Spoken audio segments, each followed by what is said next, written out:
Dark Souls 3 No Hit by Carletto. Let's go. Hello everyone. How you doing? Yeah, like hello everyone. How you doing? Yeah, like Blasty said, we're gonna be trying to beat Dark Souls 3 without taking a hit. I will do my best. I have as a commentator, I have Little Biz with me right now. Hello guys. He's the legend of Demon Souls, the legend. Thank you so much, dude. I really appreciate you helping with the commentary.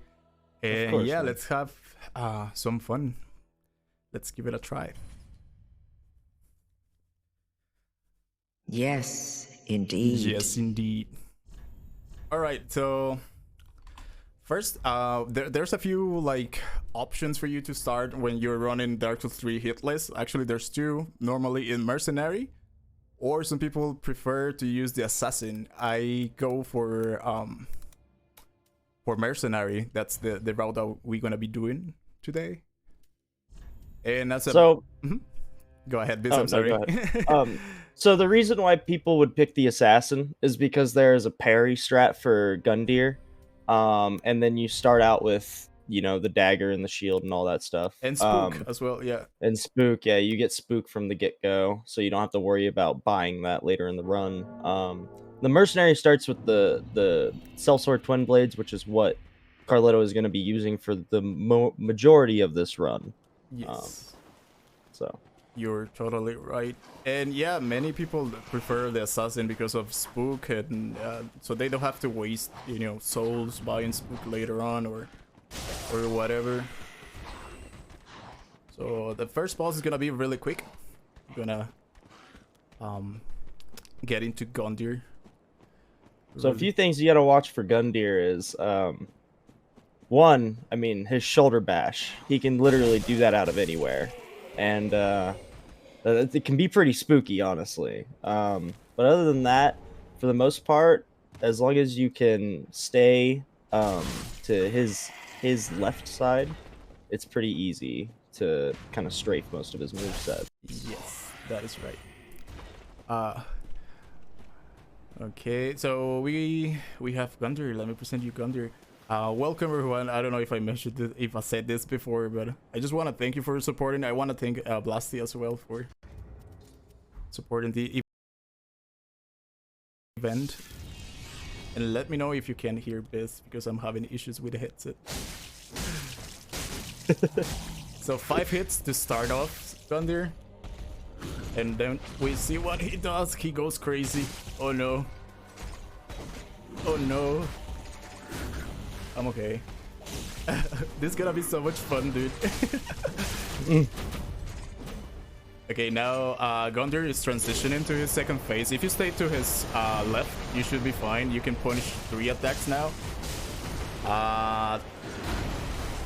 And now he should stagger on the third one. Okay, just strafe that. And GG, let's go, my first boss. And getting the stagger in phase 2 can be really important to make this phase much faster. Yeah, you can basically finish up the fight if he gets the stagger.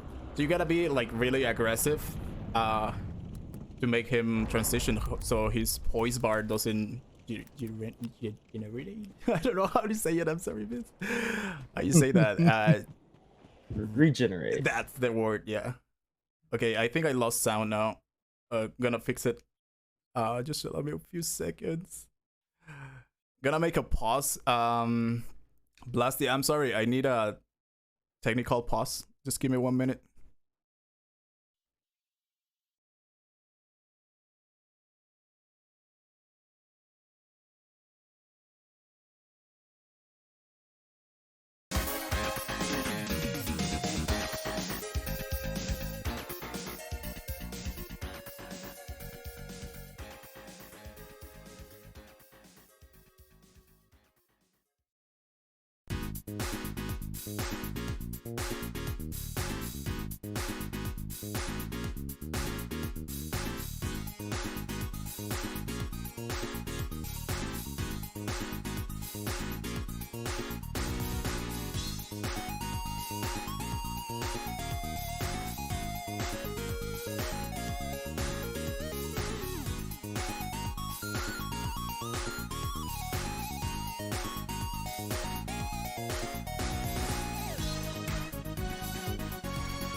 2, 3.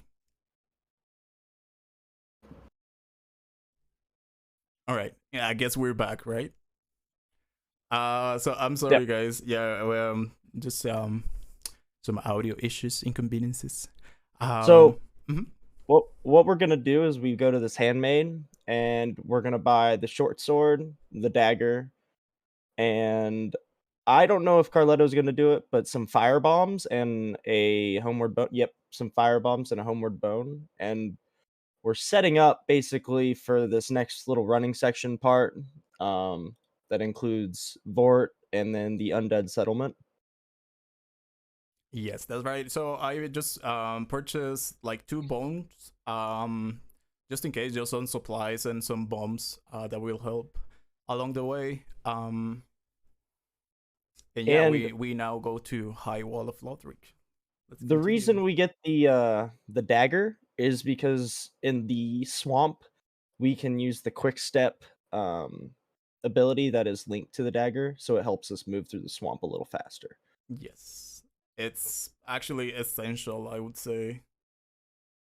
Yeah, otherwise you're fat rolling through the swamp, and there's too many dangerous willies in that swamp, if you will. Yes, totally. There's a lot of danger. There's so many things that can hit you in this tree. Yeah, like this guy, for example, with the lamp. Oh my god, he's so dangerous. Okay, we gotta check on the left to see if this guy has aggro. Sometimes he does, and you gotta be careful with that. Other than that, we should be fine. This section is a little bit scary. Okay, so let me give it a try. Okay, we got it clean. Let's go. Yeah, so right there, did you see how Carletto looked over to the left? Sometimes if you don't do that, sometimes that guy can aggro onto you, and he can be real sneaky and hit you there, so it's really good to keep an eye on to the left there. Yes. Right. So we gotta watch out for daggers in this section, running section. Sometimes the guy can hit you with a dagger, so that's why I like to roll twice, just in case. We grab some fire bombs and we continue the way. I'll try to jump into that roof because we're doing parkour now. Yes, okay, we got it. And grab some black fire bombs. Those are super important in the run. Yeah, the fire bombs, we're gonna be using those quite a bit lately. Yeah, later. And there's specifically there's 3 black fire bombs, which every single one of them has the purpose, right? You can buy them later on, but for right now, they're gonna be really important. So Lothric Knights, they have 3 different attacks that they can do. You can strafe 2 of them, right? If you go to his right, when he does the attack, so you can strafe 2 of the 3 attacks. But I like to roll every single attack because I want to be safe, you know. I don't want to get hit, and I don't want to rely so much on RNG to dodge the attack, right? Yeah, it's better to be safe when running past these guys. Even though the strafing strats are very consistent, sometimes just being safer is nice, because we all know how high wall resets go, right? Yeah, am I right? the reset city 100%. So I like to do like this one that we can strafe that, but you know, just like to roll it just to be safe. These guys, there are not too many issues about them sometimes, but I reset it many times to those.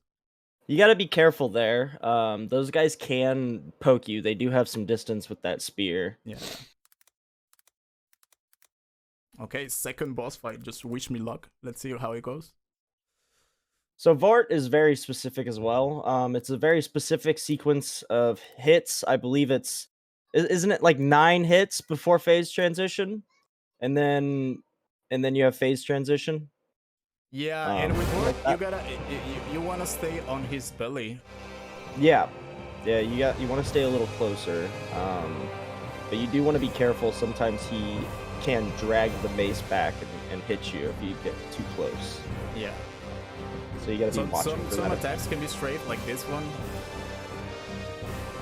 And now he's gonna transition. Yep. Or punishes. For the transition, you can punish during the phase transition as long as you stay back and behind him. And then after this, it's basically GG. You do a charged R2 to the head, stagger him, and repost, and you're good to go. Yeah. GG's. Sometimes his health is too low, so you don't have. It's not so necessary to repose. You can just, you know, attack him 3 or 4 times, and he's dead. So that way you can save a little bit of time. Though time is not important on the run, right? The important thing is that we don't get hit. Yeah. Yeah, but you know, you can save some time if you don't do the repose. But that will depend on how many health he has left. So in that case, I noticed he wasn't, you know, too high on health, so I decided to just go for the punish of 3 attacks.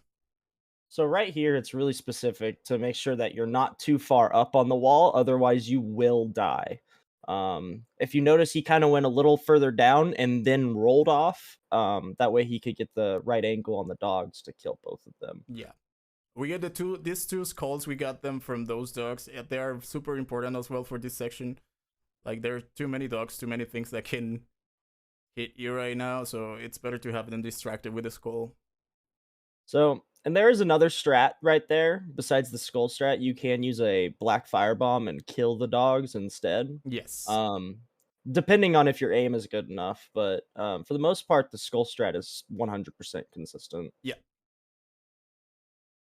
And here for these villagers, if you We roll can't into hear the them, game audio. Yeah, and can hear the game audio. Okay. Let me pause real quick.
Go.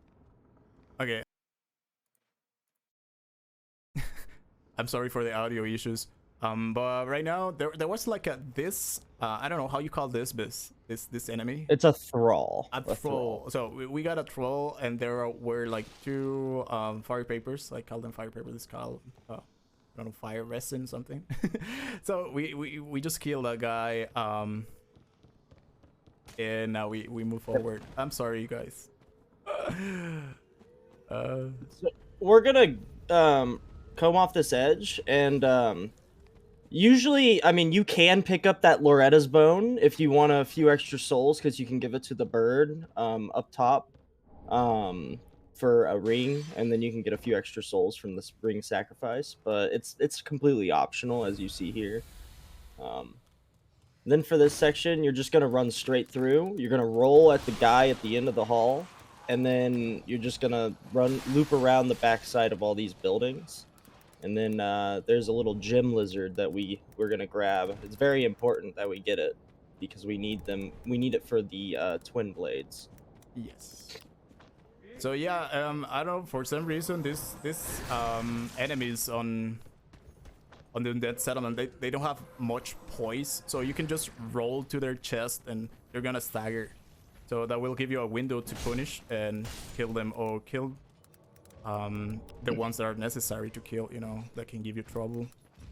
And coming up, there's gonna be an invader. There's multiple ways you can deal with this invader.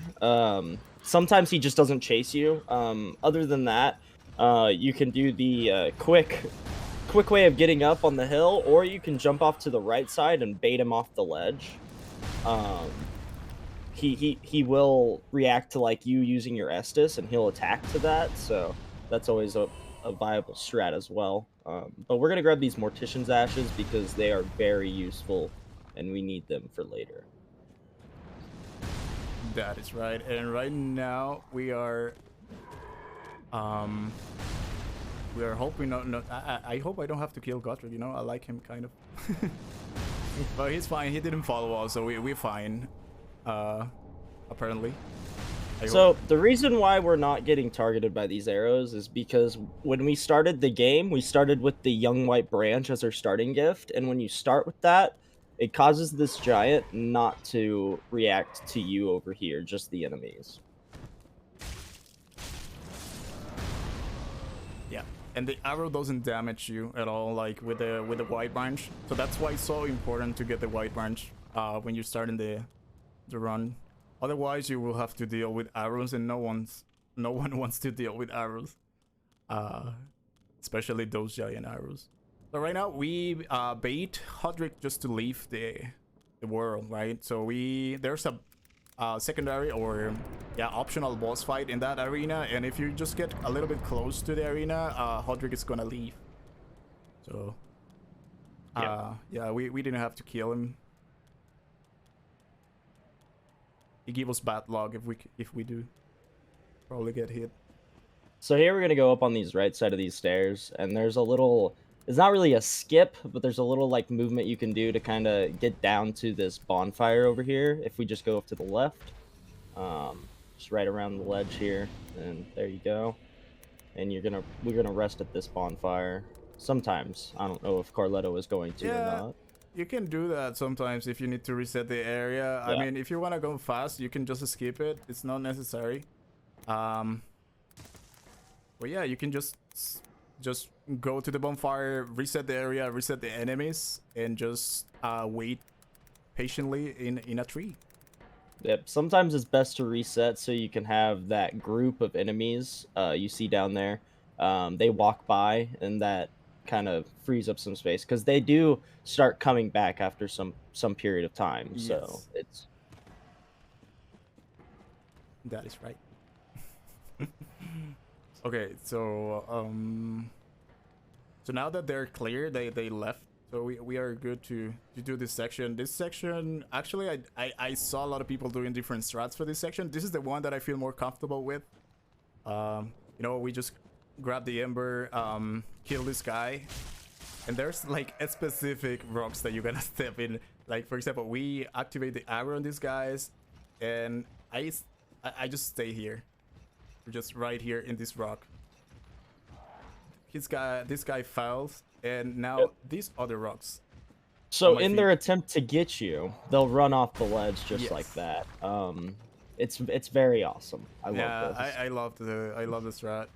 They deserve all the disrespect in the world, dude. You are right about I cannot agree more with you, Beth. Yes, they deserve it. So DSA also. What Carletto is doing now is there's a few dogs over here we're gonna have to deal with because we do want to grab this item for the route that he's doing. This can be a little Monka S if you mess up. So yes, and there goes black one of the black fire bombs that are so important is to kill this dog with only one bomb. So I use it for this dog, and you know, always works quite alright. There's another dog just in front of me. You don't see it, but he's there, and we're gonna throw a bomb and then just hit in one R1, and he should be fine. We grab the two skulls that they are guarding. The dogs are guarding two skulls that are really, really important later on the run. And yeah, this is a long running section right now. So we are past the first two bosses, and then the next running section, it's going to be basically just farm Titanite charts to upgrade the twin blades to +4 and get some more get some more damage on Abyss Watchers, which is the next boss. So coming up, there's gonna be a Boreal Valley Hello, Knight. Team Whiter's mascot. There's a few strats you can deal with this guy. There's the Young White Branch strat where you just kind of hug the wall. And then there's also another strat where you can just run past and strafe his move. That one is a little more like scary, but they're both pretty consistent. Yeah, they're consistent pretty much. The White Branch strat is by far the safest, though. Yeah, we're gonna do. We actually are doing this one. You know, this thread. You were the first one I saw this when.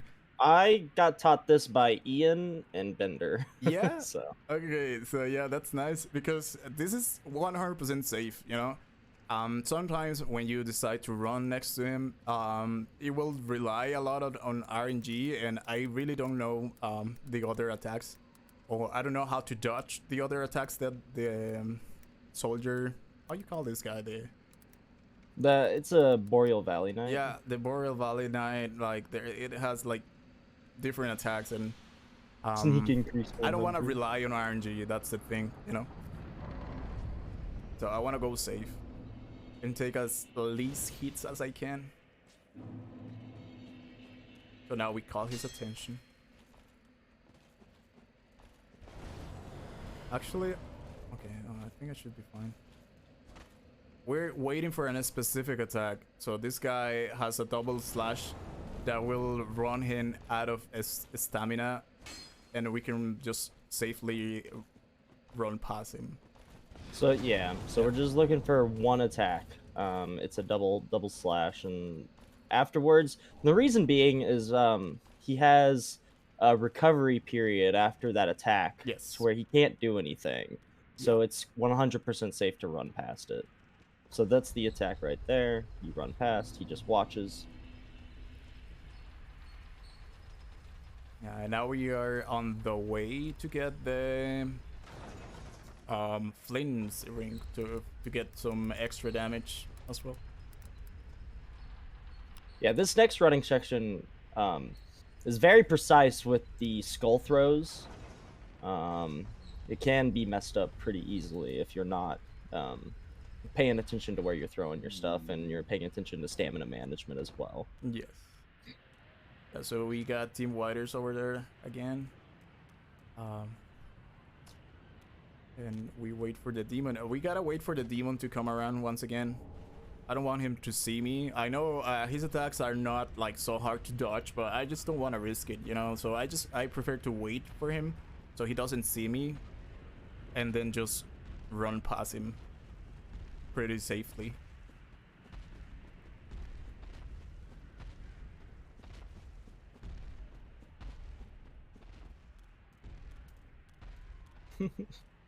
Yeah, so on this section we basically use Onion Bro, as we all call him, as a distraction to just kind of run through this area.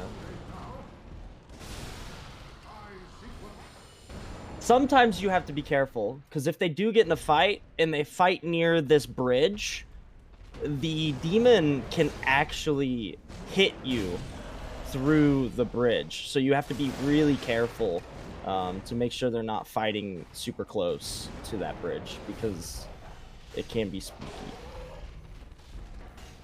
Yes. And now that running section is a little bit scary. If you gotta be really precise with the skulls.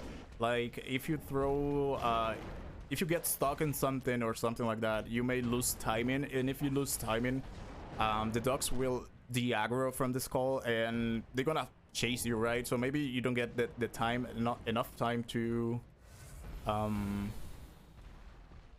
throw the second skull. But I time it like that. Like I just try to time it correctly, and it's been working for me. There's different strats, I guess, many people use. But yeah, we go back. Now we have the Chloranthe ring, and also we have the Flynn for some extra damage. So we should be on the way with the next section. Sometimes, some people don't like doing the going for Chloranthe or going for Flynn. I like some extra damage, you just want to be safe. So Yeah, Flynn's and Chloranthy's really good for the stamina, and Flynn's is really good for damage. Yeah. Yeah.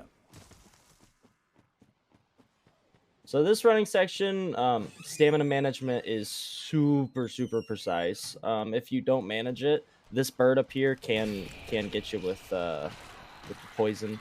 So you got to be careful. You gotta be careful with the stamina management, and I believe every single run of Hitless run for any Souls game, it's super important.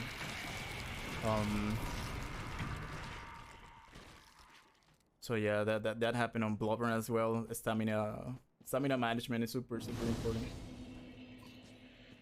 So we go to the next area. We're just farming, you know, guys. We're farming. This is a long running section where you gotta get some charts, you gotta get some key items for the run that will help you along the way. And yeah, so sit tight, get some popcorn, some Coca-Cola, and yeah, just enjoy watching me run. So a really neat thing about this whole section, if you play on PC and you turn Steam offline, it allows for this invader not to happen. But if you play on console, you don't really have that option. So there are multiple strats to deal with that invader. Most of the time, people just come back for the shield after beating Abyss Watchers and Crystal Sage and whatnot, because once you kill the boss of the area, the invader doesn't show up anymore. So, but yeah, since Carletto is playing offline in Steam, he does not have to deal with the invader, so he can get Grass Crest early as well. And actually, there's like a specific route for people that play on PS4. For example, I have a few friends that play on PS4, and they have like a really specific route where you can go without Yellowfinger invading you, but they wouldn't be able to grab the grass shield. You gotta you grab the Grass Crest shield after fighting a few of the bosses here, and then he doesn't invade. Yeah, so you gotta be careful with that dog. Many people do it differently. Like that, some people use like pine resin, fire pine resin, something. And to do it, I like to throw him a bomb and just finish 3 R1s, and he's dead. So it's pretty safe. I never got any issues with that strat, to be honest. I think it works for me. At the end, these hitless runs, you know, they're like.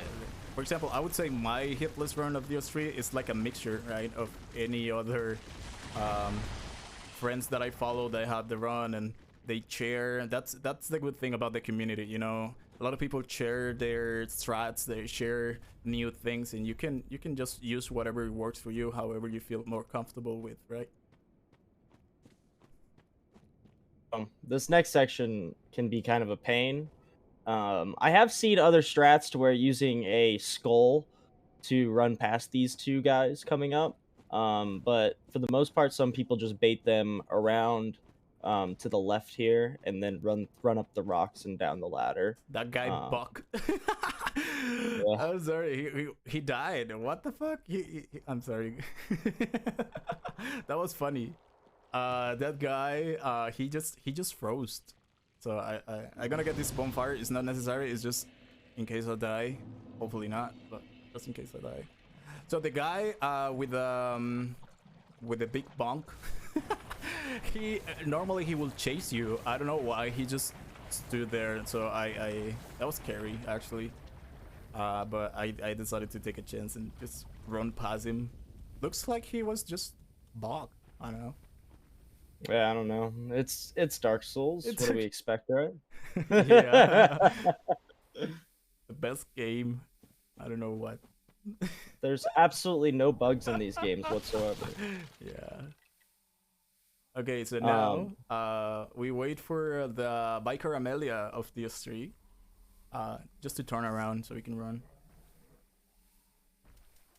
So this next point, there's gonna be some little like rock parkour that we're gonna be doing to kind of speed things up. basically what we're doing here is we're trying to get all the flames to unlock the door to the Abyss Watchers. But while we do that, we're going to be doing some farming for some Titanite. That way we can level up our cell swords to +4. Yes. Yeah, this is a long farming section. You know, this is the most exhausting for me when I was running for the first time DS3, because you know it's like a 30-minute setup that you gotta do before the next boss, and it's you know, don't get hit in this area. you don't wanna reset here. That little section you just saw right there with the slugs, you have to be really fast about picking up that Titanite and getting into the rolling into a quick step, because those slugs can 100% either spit at you or lunge at you, and that would be a hit right there. So yes. So we threw a skull to those guys so they can let us pass through the breach and get this fire done. You gotta be careful. This is really a specific area because if you run in a different direction, if you just put one of your feet differently from what you do, for example, this guy at the background, that guy, if you go around the fire, it should be fine. You can grab this safely, but there's like a specific area that if you just step into that, he's gonna aggro, and you don't want to deal with that. Definitely not. I don't want to deal with that. So yeah, if you go around the fire, you should be fine. It's really specific when it comes to, you know, the aggro area of each enemy.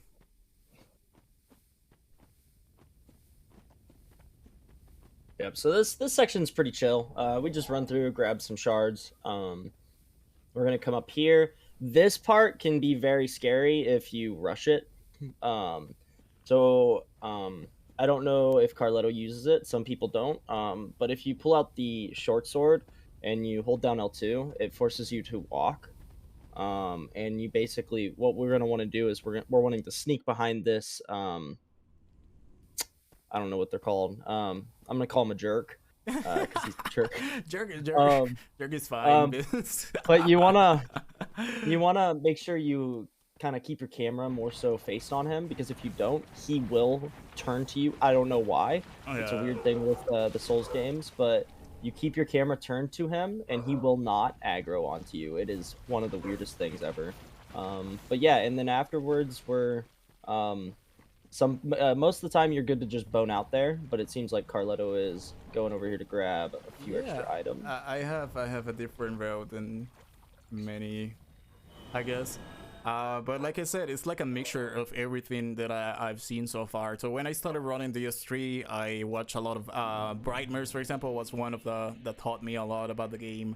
I was watching Killbits, a lot of friends that were running Dark Souls 3 or that know a lot about Dark Souls 3, and they helped me a lot. And so at the end, I just decided that was the best route for me. But you can do it differently. Normally people would bone out after getting that fire. Yeah, and that's the great thing about these hitless runs, yeah, is no one run is the same. Yeah, it's fun. There's always different strats that are used. But yeah, so this next section, we can just firebomb these slugs. 2 firebombs each usually does it. Yeah, the community is absolutely 100% amazing. I 100% agree with that. Yeah, and it's a great experience, you know, because to get the run, it takes a while, right? You gotta run it for at least, I would say, at least a few months. You gotta run, and you get to meet a lot of people, and yeah, you know, I would say most of the community that I made on Twitch is because of Dark Souls 3. So that for me, that's a reward, you know, and you get to know people, yeah, so beautiful, like Little Biz, for example. Did I blush you, dude? Sorry. Oh my god. Okay, this next section. Next section. I'm sorry, dude. I'm a fucking cringe. I'm sorry, guys. Okay. Now, so what we're doing here, the reason why we went up here, is basically we're just getting a few more shards for upgrading the Sellsword Twin Blades. We're just gonna get rid of these 2 lizards, and then we're gonna pick up these few items for some extra souls. Pretty nice stuff. Yeah, all the goodies. Yeah, we like shinies here, right? Right, chat? We right. like China. We love Chinese. All right, so we're gonna sell a few souls, a few stuff that we have, so we can get our souls and we can level up and upgrade the weapon. There's a few things that we don't need. For example, we have 2 mercenary blades, so we're just gonna sell one, the big bonk, and some shields that we don't use. Some armor that we're not gonna need. And yeah, we should have a lot of money right now. Yeah, so you can sell basically everything except for, you know, the leather shield, the grass crest shield, twin blades, the dagger. Yeah. We don't need armor. Armor's overrated anyways, yeah, right? Armor's overrated. It's too hot in Costa Rica to wear an armor.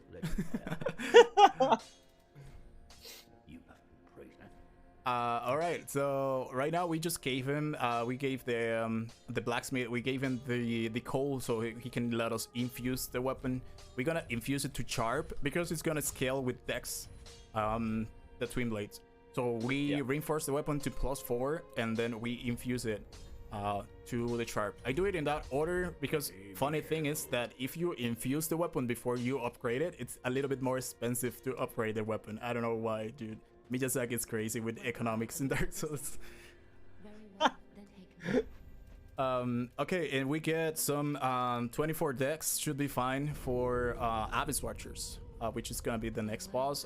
Just gonna get a few more supplies. Even if you're low, like even if you're on the low end of souls, the general rule of thumb is 22 is still pretty good for the Abyss Watchers.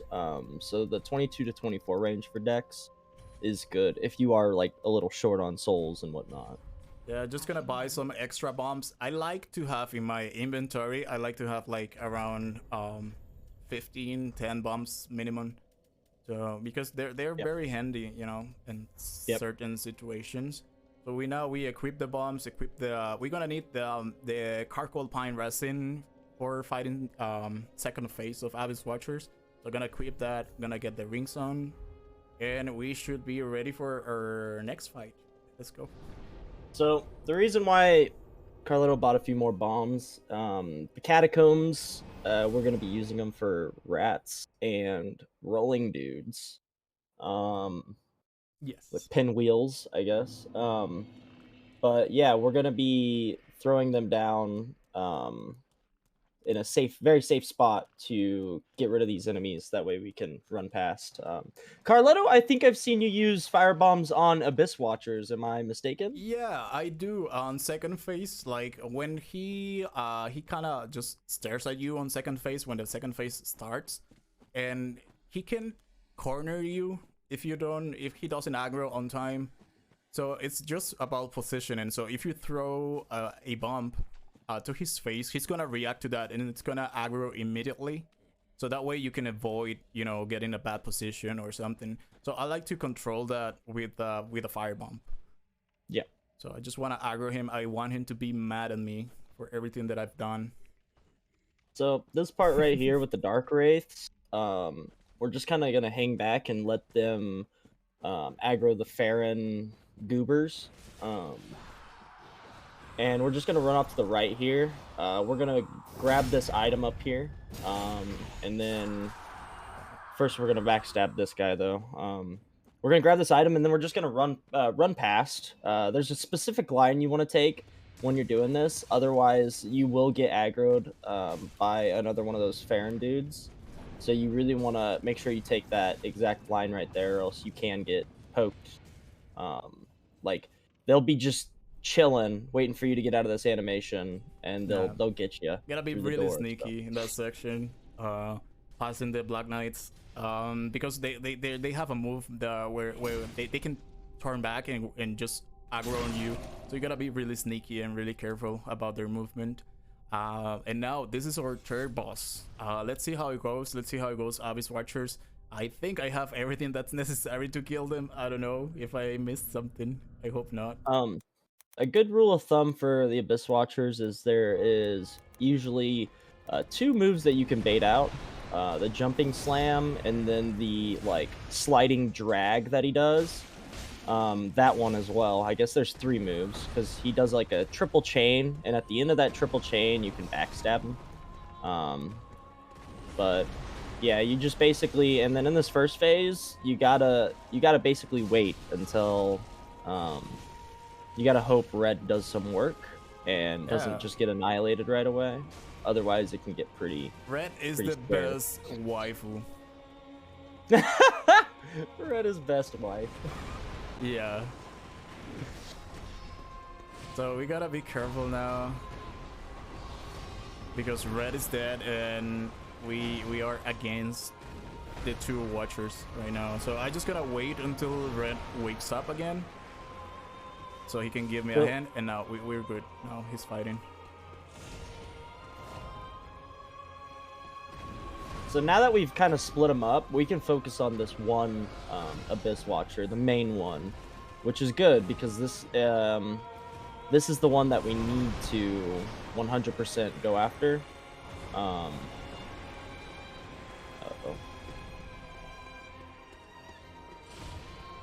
Some good camera control. Okay, right red here. is misbehaving, Biz. What do I do? What should I do with... Okay. You just gotta wait it out. You just gotta wait it out. Okay, now I have 2 watchers on my back again. This is bad RNG, you know? Yeah. This can happen. Sometimes if you get too close to red, he can aggro on you. Especially if he killed the other Abyss Watcher. So you do gotta watch out for that. That's good awareness by Carletto here. Watching for the other Abyss Watchers as they're popping up. Because if you're not watching out, they can get a sneaky I will try to hit aggro one on of you. them so they don't kill... Okay, they kill... Actually, they killed red already. Dude, okay. Red is not helping. Oh my god. Oh my god. Sometimes this happens. God. Sometimes this happens. Okay, I need an opening for killing one of these guys. So, that was close. So a lot of times this fight can take, you know, this fight could be really fast, or this fight can take a little longer if things I'm go just trying wrong. to be safe, you know, with... okay, red is back. So maybe we can kill this guy. And... yeah, just let them fight for a while. So here's a good move that you can punish. This is And so now low, that leaves guys. This Okay. just leaves red and the regular dude. And as we can see, red is currently getting his booty tossed.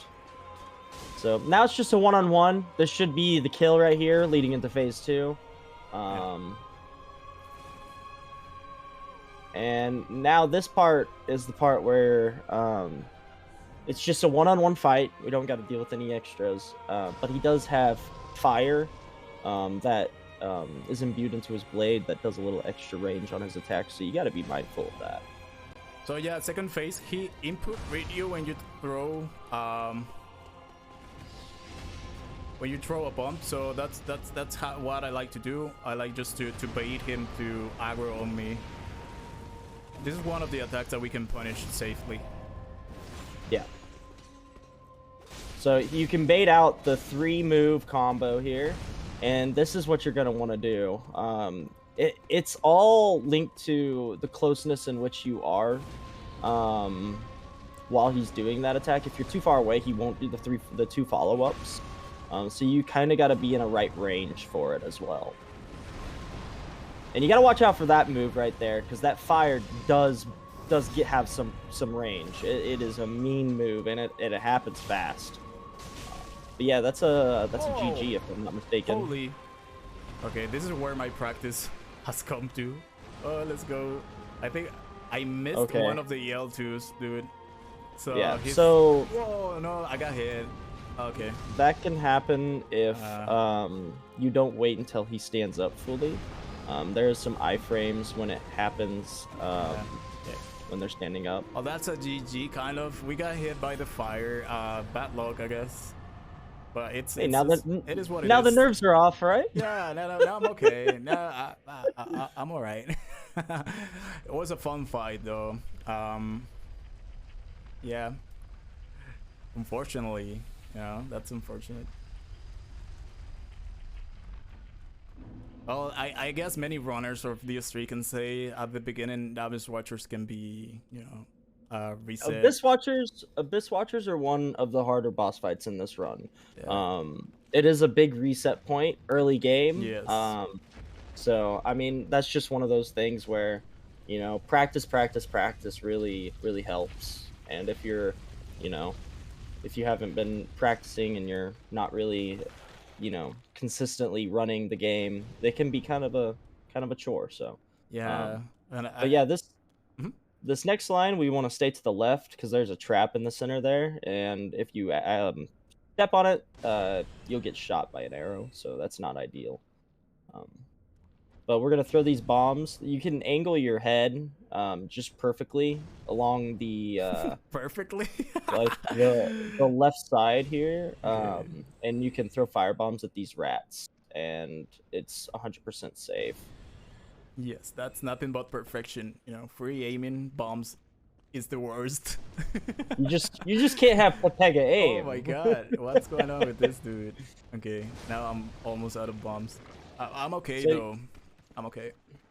Should be fine. Let me aggro So- this. This part's really scary. You want to make sure to stay on this right hand side because as you just saw before, Carletto was killing one of those little like slime things. They drop down off the ceiling, and as long as you stay on this right side, they won't drop on you because they're all like on the center and the left hand side. So it is 100% safe to stay on this right side, but you do got to deal with these rolling skeletons, which these guys can be glitchy and really weird, so you really got to be careful doing this section. But I mean, as long as you throw a firebomb, you can break them, and then you can run in L1, and it's an easy hit right there. So this guy is kind of weird. Sometimes he's turned around, sometimes he's not.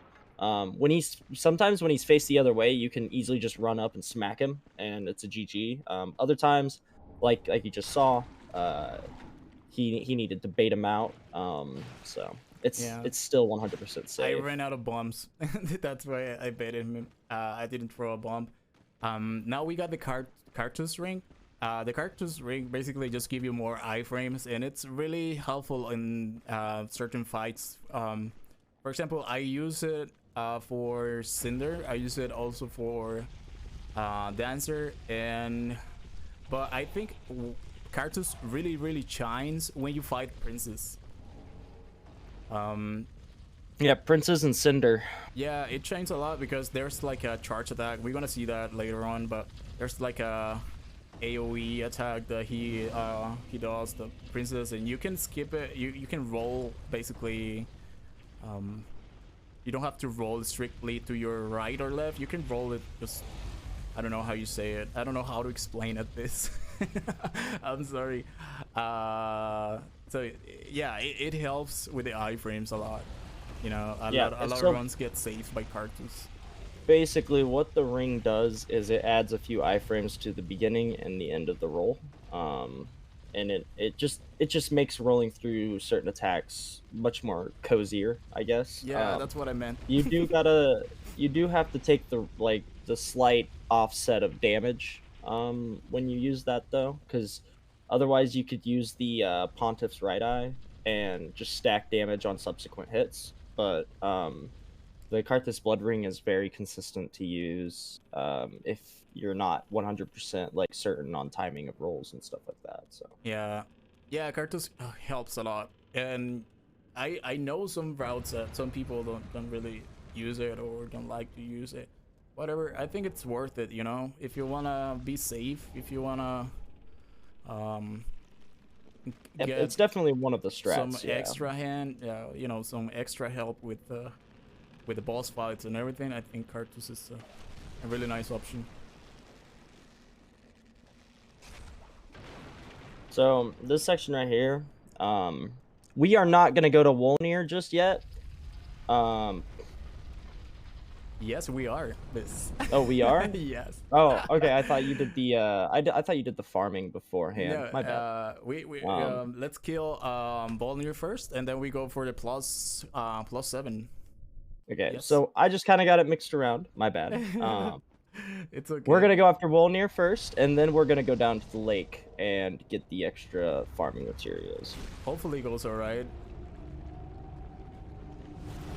So Wolnir, a few things you gotta watch for is he has this move where he'll pull a sword out of the ground, and if he does that, it's best just to homeward bone out right away, because once he does that, he starts summoning skellies, and you just have so much more to deal with. His moveset changes a little, but for the most part, as long as he doesn't do that, you can do what Carletto's doing here. You can just stay right inside the slam, and it'll never hit you. And you can always look at his arms to see what attack he's doing. So,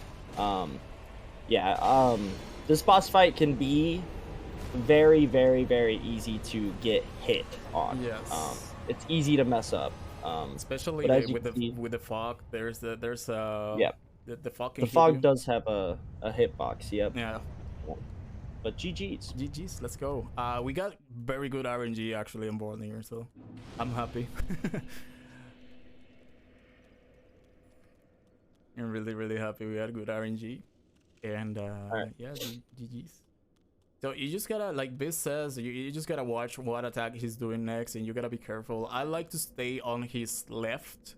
Right, I don't know if you noticed at the beginning of the fight, I just ran to his left and just stood right there for a moment, just to wait for the. Yep. For the and armor another attack. time. Another time that's helpful staying off to the wall there is when he starts to scoot upwards. Yeah. When he scoots upwards, it's really good to hug that wall and run up with him, because he can't hit you when he's doing that, and it's like 100% safe. So yeah, correct. I do this this farming a little bit different from most. I think only one person I watched doing this, and we should be fine. I don't know how to explain it, so I'll do my best. So we wait for the third arrow here. We run forward, get the Titanite. The how you call that? The ballista? The ballista, yep. The ballista. This is a really specific section, because if you screw up with the timing, then you may get hit, or you may have to deal with the ballista. We don't want that. So this running section that I just did, that's really, really specific. So I basically just wait for the second arrow to come on the way, and once the second arrow is in midway to you, you can just start running, and you should be fine. This is 100% cut. Well, maybe not 100%, but I never got hit here, like doing that running section.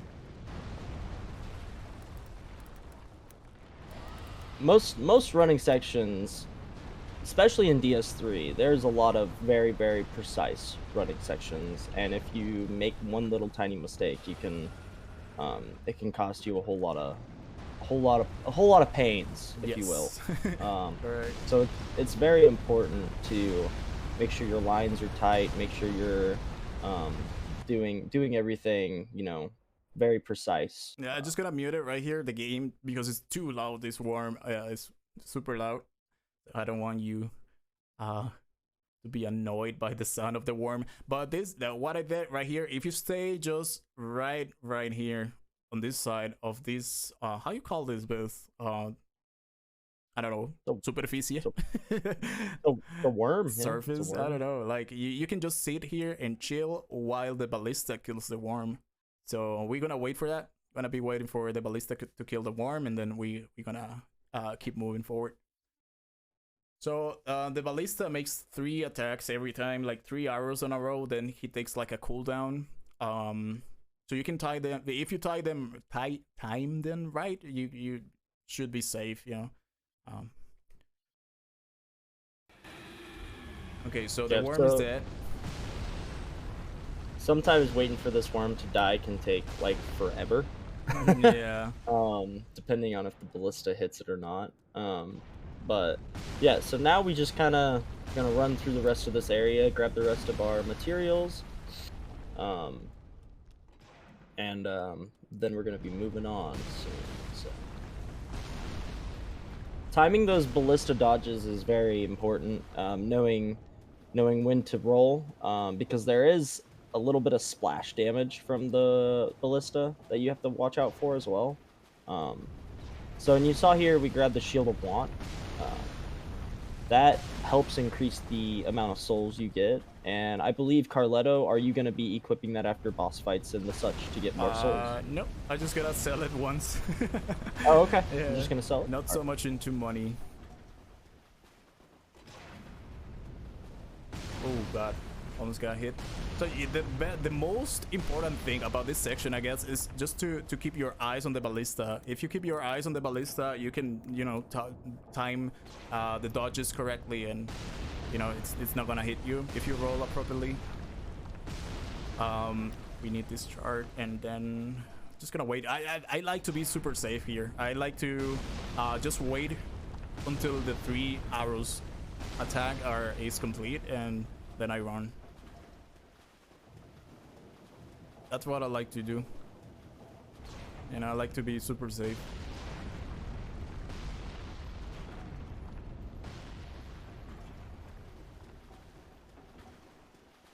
Okay, now for this next section, we're gonna need this lizard to behave. We're gonna need we gotta kill him. I'm sorry.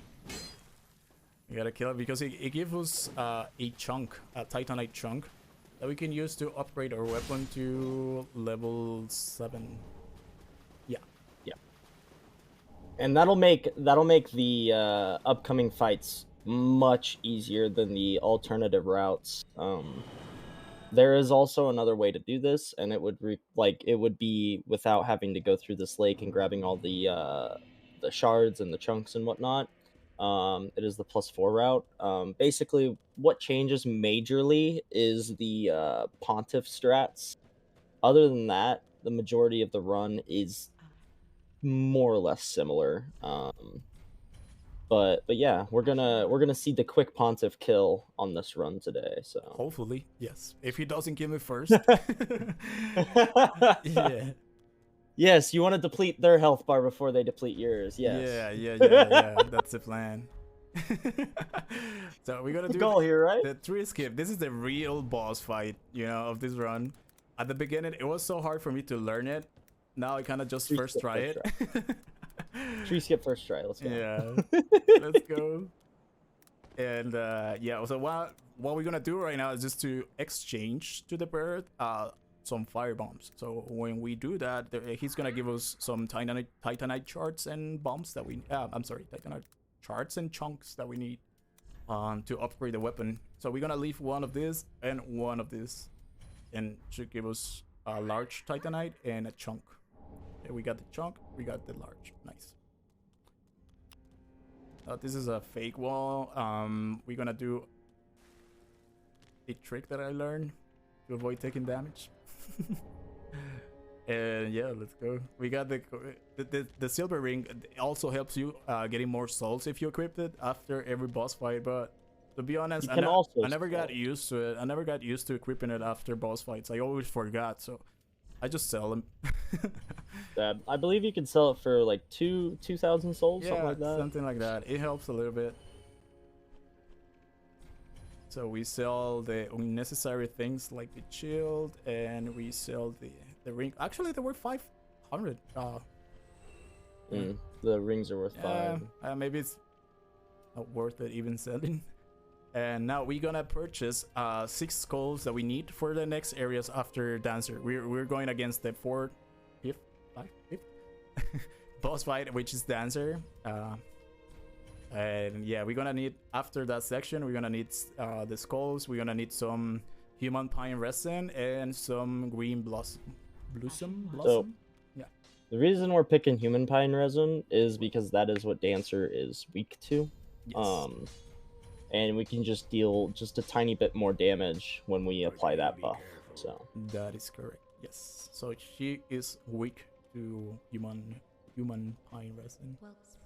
And we are going. Okay, so what we did there was like we upgraded the weapon to +9. Now we got I'm sorry, to +7. It's almost maxed out, and we're gonna upgrade the dex. We're gonna level up dex until to 40. So that's how I got the route. Okay. So next stop is going to be dancer. So let's give it a try. Let's see how it goes. So a few things that's good to know for dancer is you always want to stay on.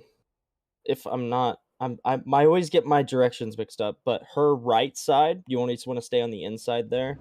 So you want to stay kind of your left, her right. And you just kind of want to stay in that little pocket, because if you don't, and you get off like in front of her or off to the other side, her attacks and moveset goes completely haywire. And it's just easier to micromanage the boss itself if you stay on the right side. She's only does like a total of like 4 different kind of attacks, if I'm not mistaken. Yes. So it's just really consistent to stay on that right side. But sometimes the fight can go some other ways. Sometimes dancer has other plans for us. Yeah. So you can control like what attacks she will do. Like when you stay on her right side, the combos are just limited, right? So if you learn those combos, how to avoid them, you should be fine. You know, there's just a couple. You don't want to go out of position with dancer, because you know it can get you a strange combo. It can give you a strange RNG, and we don't want that, right? We want to be 100% in control of dancer. I'm not an expert on dancer, so we will give it a try and see how it goes. I'm just gonna, you know, give my best and see. Hopefully we're gonna get a first try, maybe not.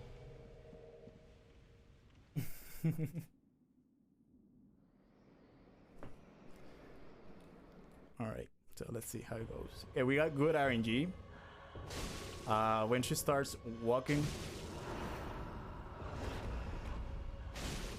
Yeah, so you can have 2 openers. She can open by walking to your left or your right, and typically it's just better, just for positioning's sake, when it opens of her going to your right, because like as we talked about before, it's good to stay in this little pocket that Carletto is staying in, because sometimes she'll like just stall and just walk around, and you can get 1 free hit, and then just basically bait out certain attacks.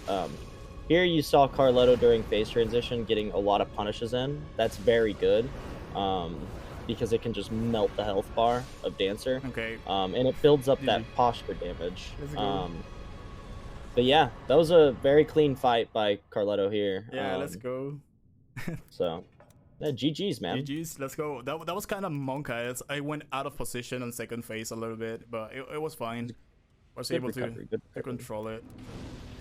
We fine. Yeah, first try dancer. Let's go. I'm happy now. Yeah. Okay. So, next section, we gotta do a little bit more farming, right? So we're gonna be farming some chunks to upgrade the weapon to +9. This is the +9 route, and it's what I used, you know, on the normally. I'm really used to it, and yeah, we're gonna see how it goes. There's still a few things that can hit you here. Yeah. So on this section, if you have already bought it and you've already kind of got the staff and everything, you can spook past this night, and it is 100% consistent. You never have to worry about all this stuff. But Carletto here doesn't really have that equipment yet, so you can also just kind of wait in that room. Sometimes that knight can chase you in here, so you do have to be careful.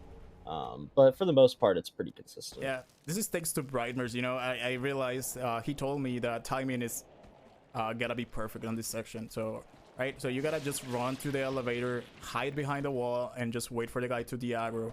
Activate the elevator, because if you lose a little bit of time before that black thing can be, you know, waiting for you on the entrance of the stairs, and you don't want that. So timing is super important in this section, definitely. So we good. So Mhm. yeah, we're just gonna bone out here, and then we're gonna run back through on the other side of this section because we got a little more chunk farming to do. Yes, we do. We're gonna be needing skulls for this section, so we're gonna equip them just right away. And yeah, let's do the +9. Hopefully everything goes all right. So we want to run to the right of the room. I don't want to aggro the knight, the Lothric knight that's right there, and we're gonna be hiding here for a moment just to wait for these two Lothric knights. They're Lothric, right? Lothric knights, I believe. Not sure about them. So Yeah. the nice thing about this little strat, it's 100% safe. But the downside is that second knight that you see Carletto looking at, sometimes he can get bugged and he'll just start walking in circles. And literally will just get stuck walking in circles. So you do have to be careful of that. Yeah. But for the most part, they just walk by and then you're free to just run right past. Yes, and yeah, basically, if he does that, if you have bad RNG and he gets stuck in the loop of just moving around, giving you know, in circles, you can just throw a firebomb just to distract him. And I hate this guy. Okay, we good. This is a Schoolman. The Schoolman is a legend. He killed so many runs. You have no clue, Biz. I lost a few runs to this guy, to that shield man, and it's not fun, guys. Not fun at all. But yeah, if the Lothric starts walking in circles, then you can just, you know, throw a bomb to distract him, not to hit him because you're gonna aggro him, but just to distract him, and he's gonna just get out of the loop, right? So that's one of the options. And right there, you want to make sure you hit those guys off the ledge because they do come up. What enormous upper body strength they have, just hanging there, waiting for you to come on by and pick that up. Yeah. But they can be sneaky, and if you don't pay attention to them and get them, they will come up and they will hit you. Yes. So now we do the skip of the bridge. If we walk upwards the bridge, then the dragons will activate it. We don't want to activate the dragons. There's a way to deal in the case they activate, but you just gotta be really careful to do the skip. Yeah, preferably you will not aggro the dragons. That would be the best way to run this section. So we're gonna grab some souls and we're just gonna keep running. Since the dragons are not aggro, we are fine. We can run here, but sometimes they're gonna be aggro, so you gotta be careful with the fire. But yeah, other than that, we should be fine. Now this section, it's also really dangerous. I'm gonna try to focus this. So this section, you want to throw a skull right there, and then you want to throw another skull towards the inside of this staircase because it's going to aggro all these guys down. And you want to make sure it pulls all those guys, because if not, one of those guys can chase you all the way through this hall. So you want to be really careful. And then this right here, you see how Carletto's kind of throwing a skull right there to distract this knight. You can also throw it at the pillar before falling down. He can aggro like that too. But yeah, there's so many places you can throw the skull right there, and it really won't matter. Yeah, that is right. So the reason we went over here is to get RTSR. We're going to be using that for most of the later game bosses. The reason being, it just increases the damage so much more than the Flynn's ring, and it's very helpful. Yes, that's right. And yeah, the most important thing about this section is just to get the RTSR and also to activate that elevator, because we're gonna be using that. We don't want to run this section anymore. We don't want to do what we just did there. So we activate the elevator, the shortcut. So next time we come around, we can just use it and don't worry about the path anymore. So now this dragon is 100% safe. You basically get him, you wait for him to finish his little attack here, and then you can just go in and with fire, and you can just waylay on them. The reason being is they stagger to fire, so they literally can't attack you while you attack them. It's 100% safe, and it's really fun. Yeah, the only thing, tricky thing about that section, it's just the camera, right? Camera is not a friend Yeah. in that section, so you gotta be careful with that. Just make sure that the combo is over, kind of. And once you, like Biz said, like the fire staggers them, so once you get one hit on them, then you should be fine to complete the combo and just kill it. What we did, I'm sorry, was just we were just farming chunks and things to get the weapon to upgrade it to +9. So yeah, that's what we just did. I'm sorry if I didn't explain too much about the route, but yeah, we just were farming chunks to be able to upgrade the weapon. So now that we've kind of got all of our upgrades, we got our setup and everything. Now I believe Carletto is going to be heading off to Irithyll. Yeah, not yet. But we still have we gotta go for Deacons now. Well, we are gonna fight Sage first. See, Deacons, are they really a boss fight? Dude, I lost so many runs to Deacons. You have no clue. Deacons are rough, 100%. The Cathedral run up is very precise as well. Yeah, it is. Especially that running section with the arrow guys shooting at you is super monka. Especially with that, we're gonna do some upgrades. We upgrade the weapon to +9. Now we are upgrading levels. We're going to level up endurance to 24. That's what I normally do, and try to save some money for later on, because we gotta do early patches. I will explain it on the way. But I think we're ready for Sage. Or Satch. I like to call her Satch, you know. So here for this strat, you are literally gonna see Carletto just absolutely melt Sage. I think it's like 4 or 5 hits and she's dead. Hopefully, so like, yes, it's very fast. You're gonna be able to blink and then the boss will be gone. So yeah, if we get good RNG, that's the thing. I don't call her Crystal Sage. I call her Crystal Satch because she ended so many runs, dude. You have no clue. If you get a bad opening on Sage, you gotta, be careful for all of her attacks and just look for a window to attack her. So hopefully she's gonna give me good RNG. I hope so. I certainly hope so. Positioning is everything in the Sage fight. If you're too far away, she can start with, like, if you don't get the run up on her, like 100% precise, she can open up with a few different openers.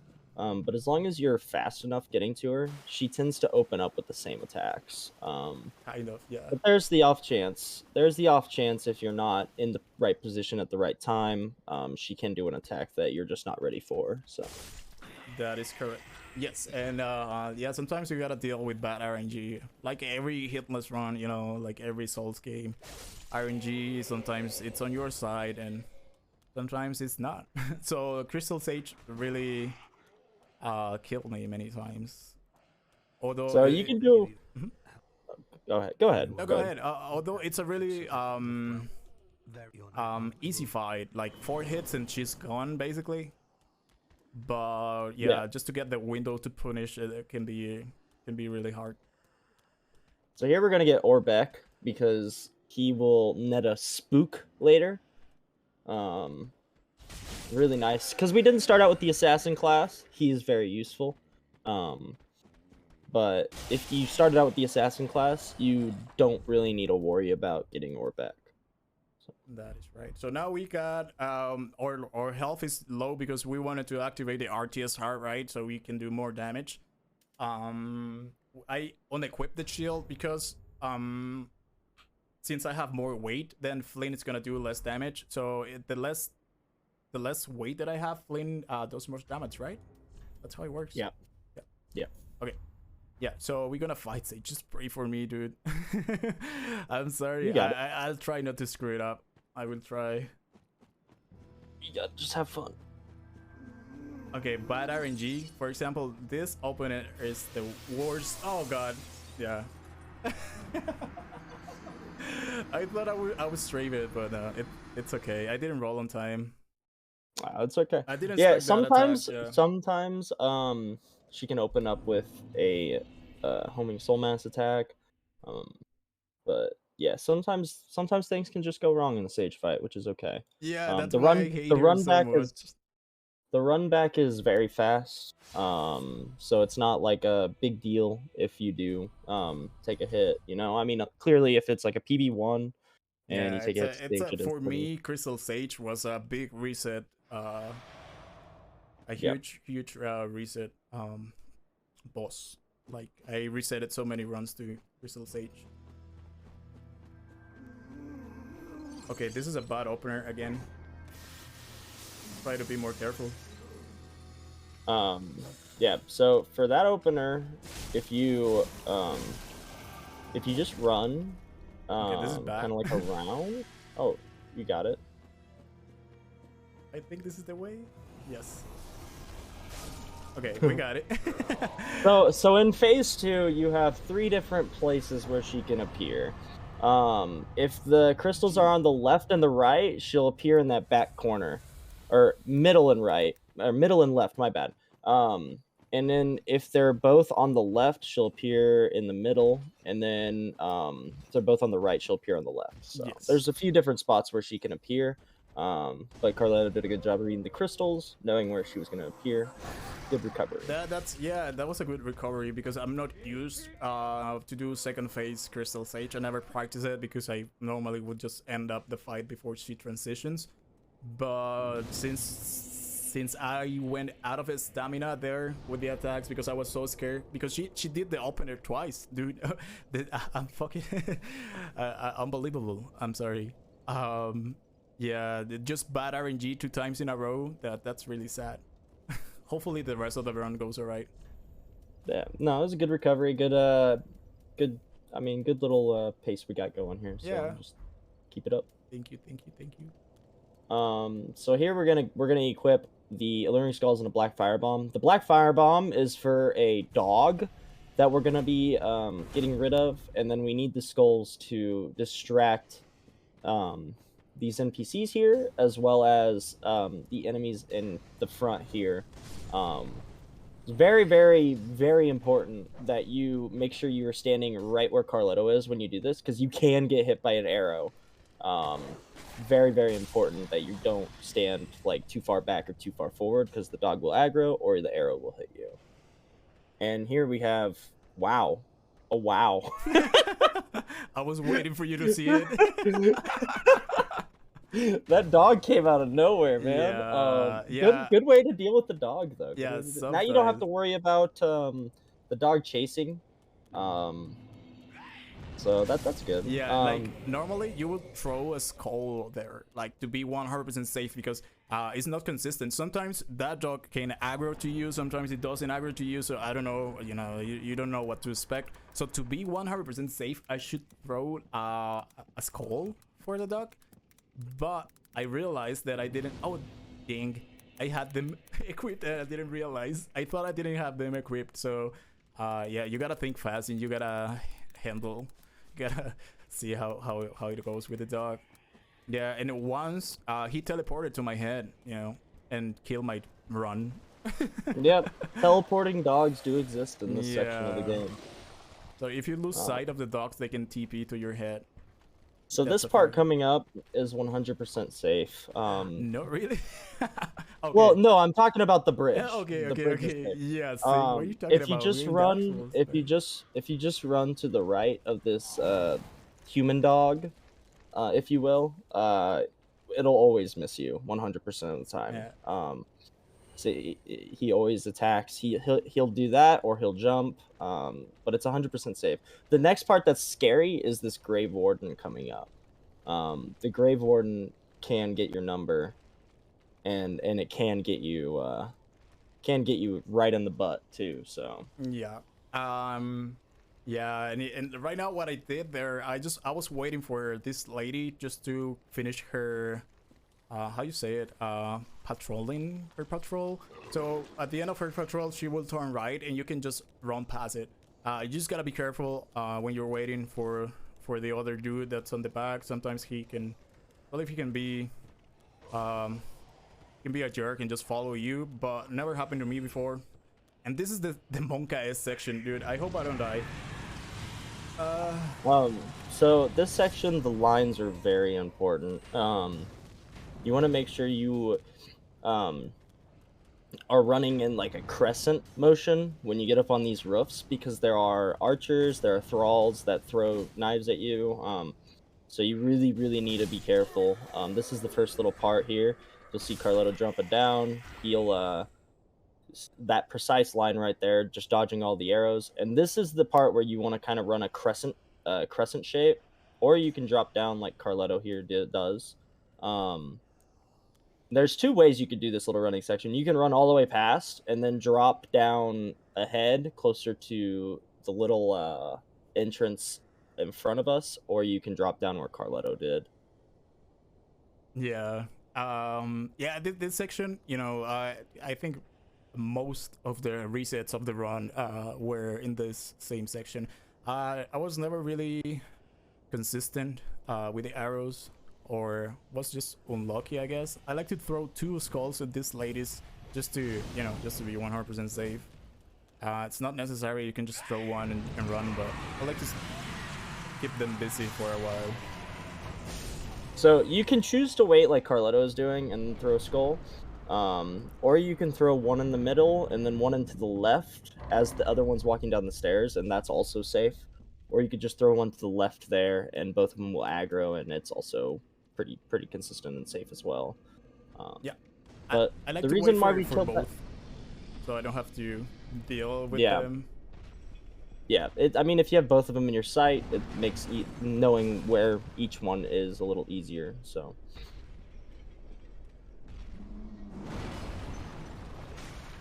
here we're gonna wake up this giant from his nice little sleep. How rude. And we're gonna basically run out, go back in, and just whack his hand until he dies. This just makes this little running section just a little safer. You don't have to kill him, 100% optional, but it is just safer just to do so. Yeah. You can just run and drop down and just use the quick step of the dagger to get past him. But I like to kill him for the extra souls, and you know, I'm a bad person, not a nice person. I like to kill giants, I know, just to wake them up. Okay, let's go. Next, we got this section here.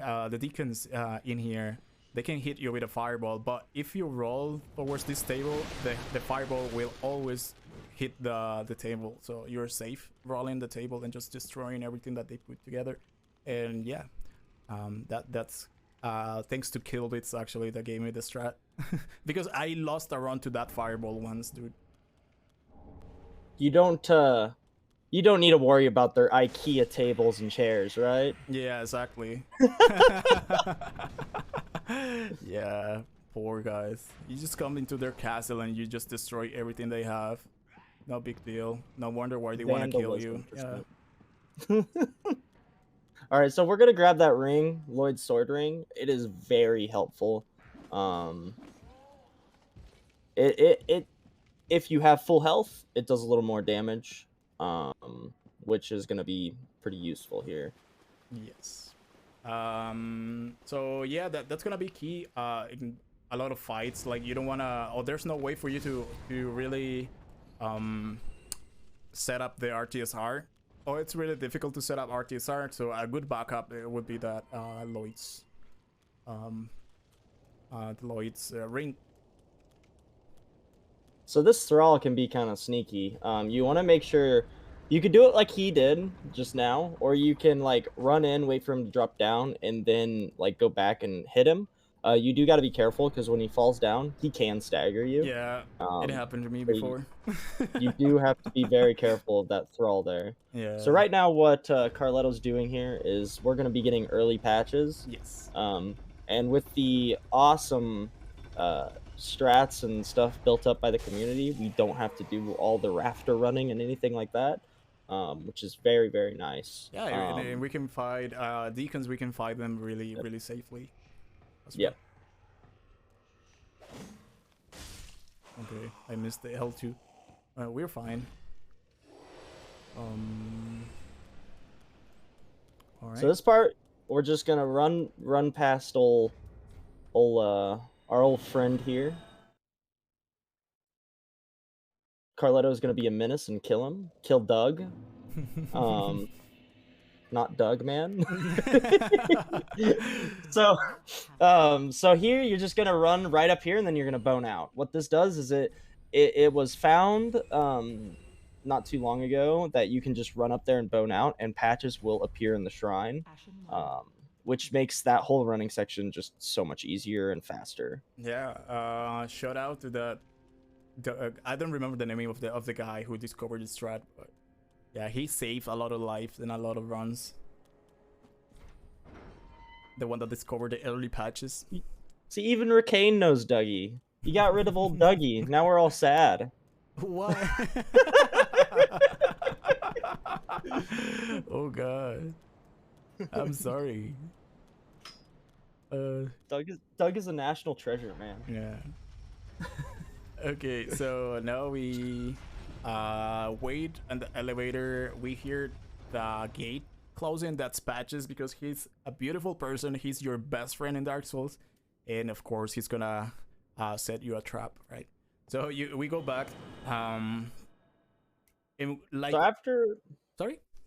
Go ahead. Yeah, since we are very good, nice people, we are nice, and we're gonna forgive him, right? We're gonna forgive Patches. I don't mind that he closed the gate on me because I had a bone, so was not really a big deal for me. I can forgive it, you know, just gonna let it pass for this time. So yeah, we forgive him. So right now we're gonna go up to Patches. We're gonna buy some skulls. And we're gonna kill ourselves. What? No. I'm okay. They're very very useful for the Deacons fight. Oh wait a minute. It was found like you can do the Deacons so much faster with skulls, so it's just so much nicer and cozier. Yeah, definitely. No more running around. No more Decona 500. Correct. So yeah, that's right. It's just amazing, you know, the fact that you can kill them. So quick, so fast, because you know normally it will depend on RNG how much the fight takes, but now with the skull strat we should be fine. So I'm just getting ready for the next fight, which is Deacons, and we're gonna travel to the Cleansing Chapel so we can go through the shortcut just to the next fight. We should be okay, hopefully.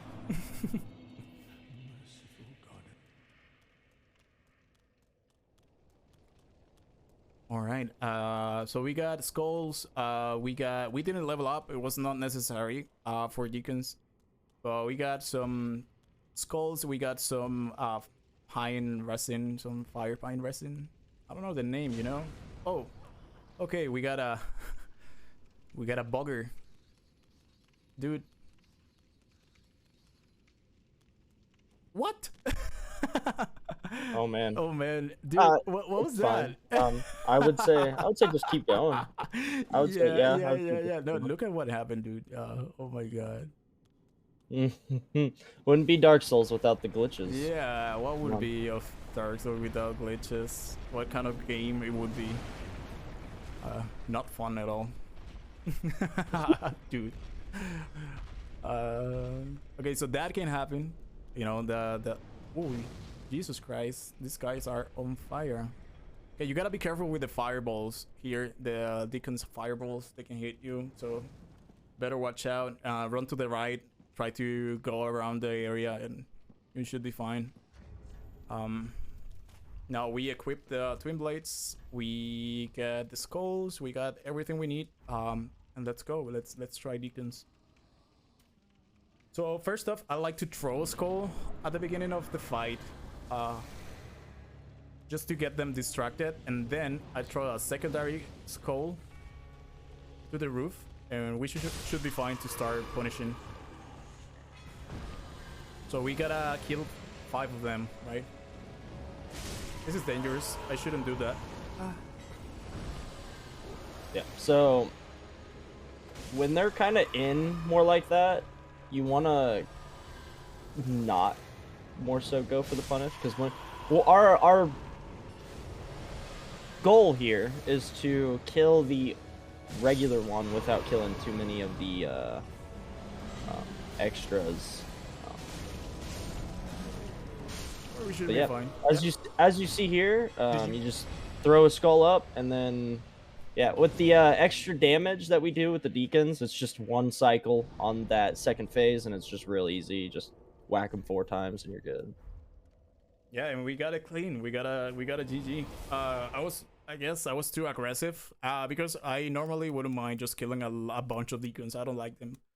You know, so I just spam L1, and the only thing that can go wrong with that is like if you spam L1 and you kill too many, there's a chance that they can spawn in the back of the arena, and you're not gonna see which is the one that you gotta kill, and you gotta you know, lose some time, and you gotta be careful with the other deacons because they're gonna be the aggro from the skull. So you just gotta watch out for that. And but other than that, you should be fine. Now we go to Irithiel like you wanted this.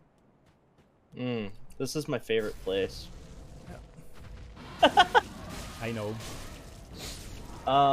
So this first little part, real easy.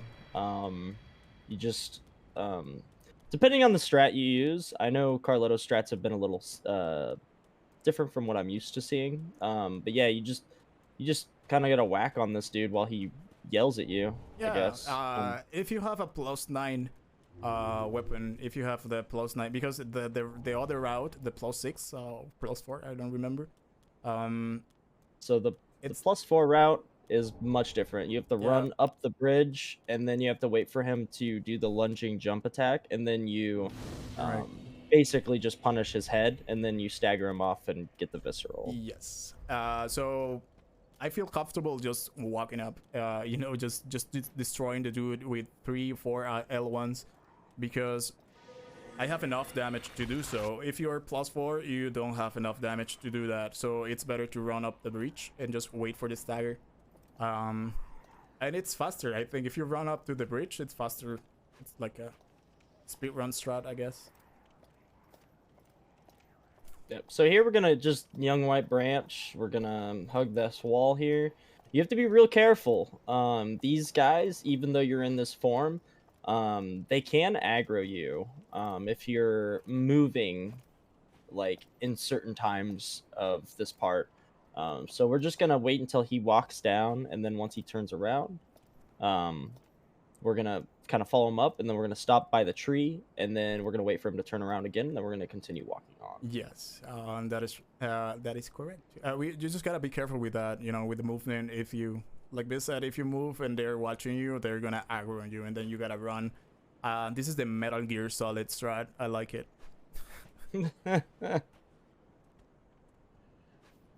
And this next part's really chill. You just kind of go up these stairs and then up another set of stairs, and you just stop at the top of the stairs, and they'll literally just walk around you. It's very fun.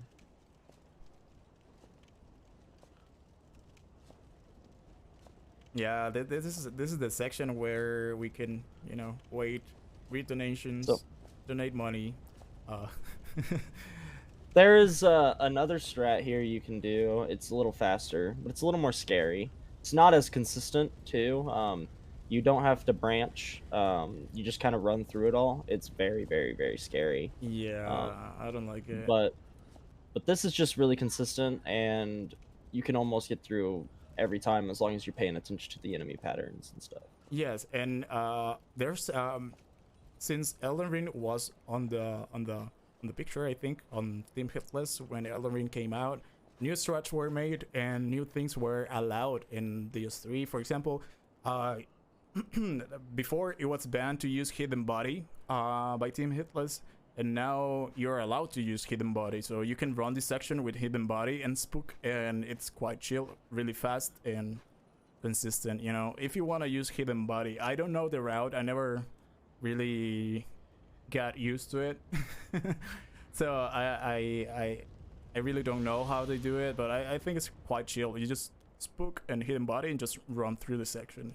And, it's way easier and faster. So here you can just you can do what Carletto's doing. You can keep walking as this little ice cream grandpa, or you can roll out, earlier onto the steps, and then you can just run through. You know, it's pretty chill as long as you don't get caught up, because that guy that's sitting on that ledge can see you, and he can do his little like line fire attack, and that can hit you in the back. So you gotta be kind of careful about your lines. Careful with that.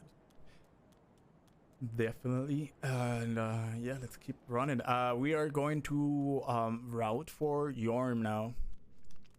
So Yorm is gonna be the next boss fight, and we gotta set up a few things before. We gotta get Spook to get the dungeon skip, and yeah, we're gonna run through this section. We're gonna do that in a while.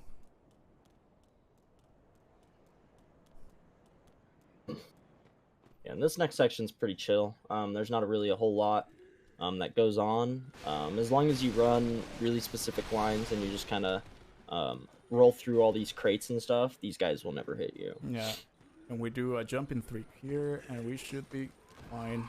Just gotta be careful that you don't get stuck in the stairs, because there's 2 guys there that can hit you. Yeah. Yeah.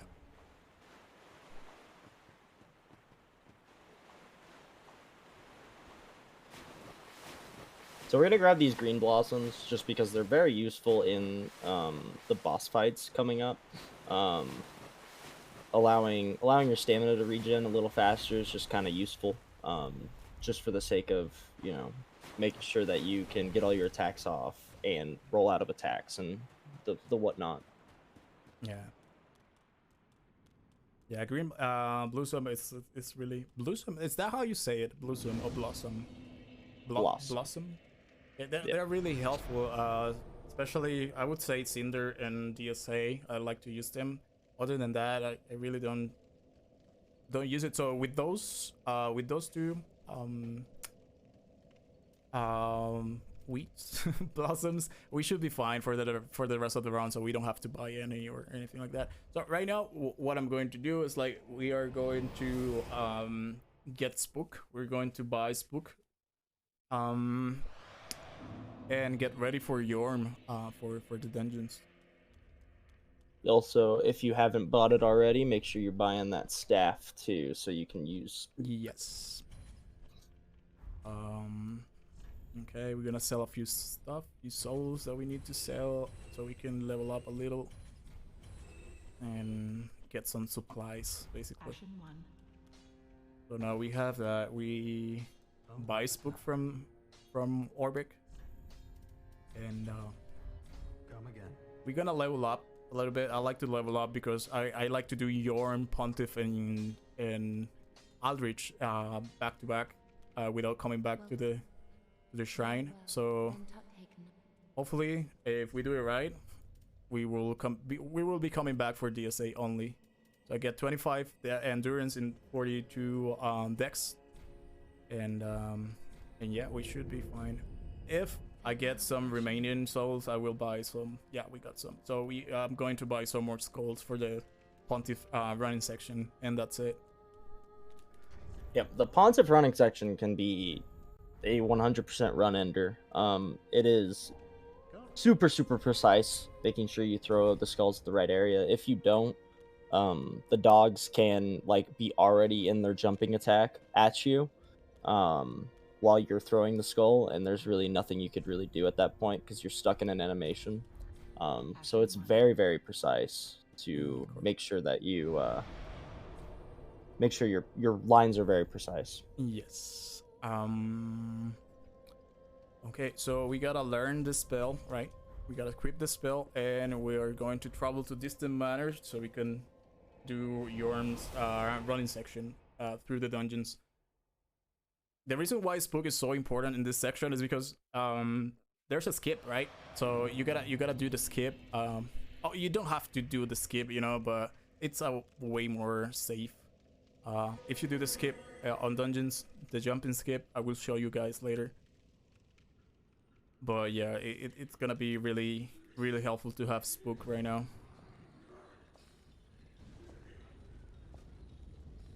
So the reason why you want to drop right there is because this guy, if you don't drop down a little further, he can aggro you, and it can be kind of scary.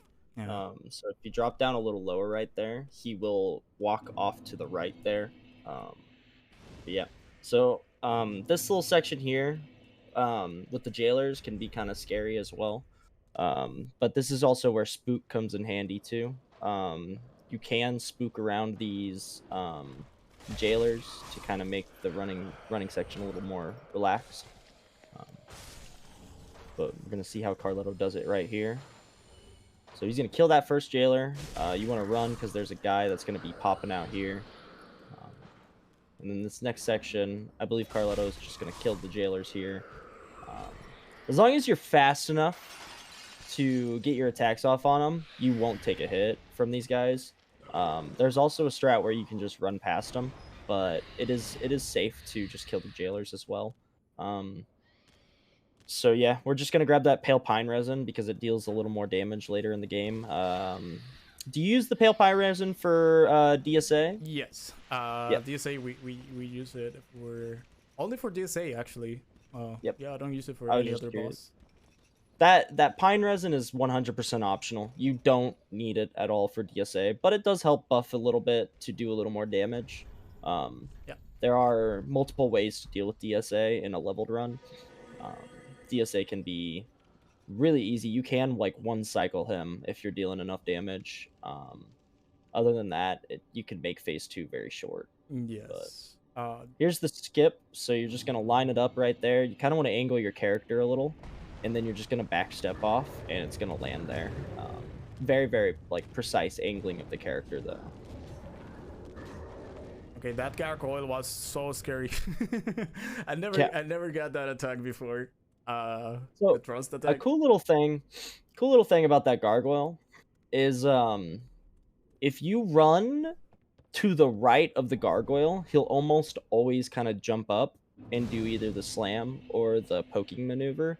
And as long as you just like kind of roll past, you'll like never take a hit to that gargoyle. So it's really chill actually. Yeah. Hitbox it can be a little bit chunky sometimes. But Yeah, it should be yeah. fine.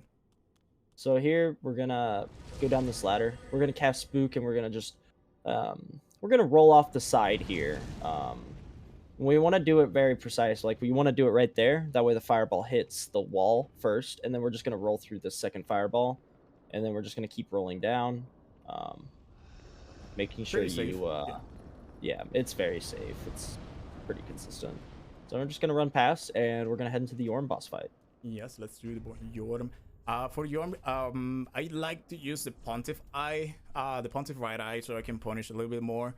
And we gotta use some gold pine resin, which is the electric resin, because Yorm is weak to electricity, so we want to punish that. Normally, I would have bundles here. I wouldn't have the resin, but I just realized that I forgot to buy some bundles. But we should be fine. We should be fine if we just gonna boost right here and heal. And yeah, let's go.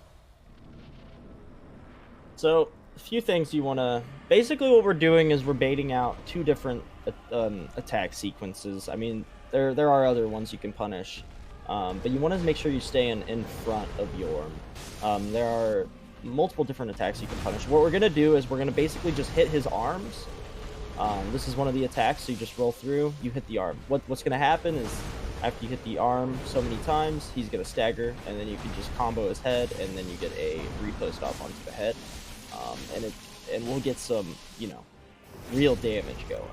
So, and right here, you want to make sure you get in that head, and then 4 attacks, and then boom.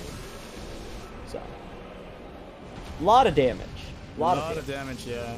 Twin blades are broken, that's the reason why it's the meta, I guess, for speedrunners and Hitless. There is also another way you can do this. There is the Storm Ruler strat. It is also 100% consistent. Basically, you fight him similar. You try to bait out the little double sword, the slam, and basically you just punish him when he slams down. But yeah, no, GG's. That was a clean Yorm. Yeah, you gotta be careful with the stomp. You know, sometimes that can be a problem. Yep. A lot of people. The stomp is a very fast move, and it doesn't deal damage, but it staggers you, and the stagger will count as a hit. So you do got to be watching out for that stomp as well. Oh, that was a really nice Yorm. I practiced a lot of Yorm. I remember, but yeah, GG's. Very clean. Now the reason why I level up earlier is because and I bought some skulls is because I don't want to go back. I want to save time. I don't want to go back to our link just to get the stuff, you know, for this running section. So we should be fine now to go and fight Pontiff.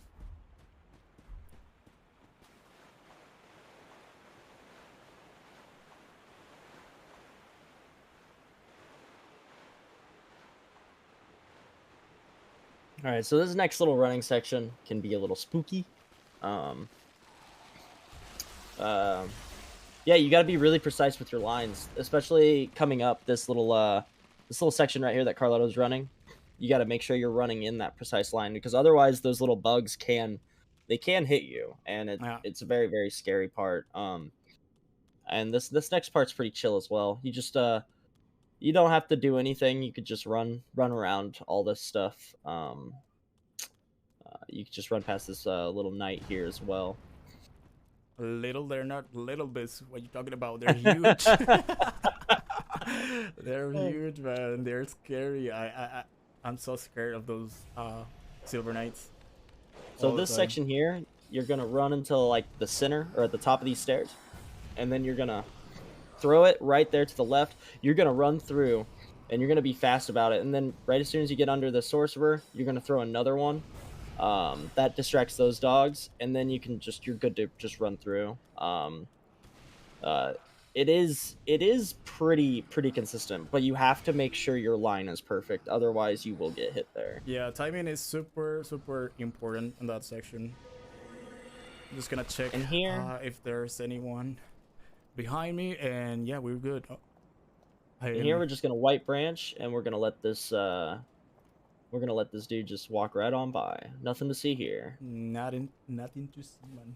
It's just a new addition to Irithyll, that's all. Yeah. I don't remember who was the first guy that I watched branching in this section. Normally, you know, many people would just run to the gate, but I don't want to rely on RNG from this guy. You can absolutely just run past. There is one attack that is a little harder to time the roll because it is delayed, but for the most part it's pretty safe just to run past, but you do got to be careful about that one attack. Okay, so we do Pontiff right now, and hopefully it's gonna go all right. I hope I don't die. Wish me luck, guys. In this strat, we just parry the very first the opener, and then from there we just melt him. Yeah. It's really cozy. So nice, good clean parry, and we'll see how the rest of it goes. Oh, GG's.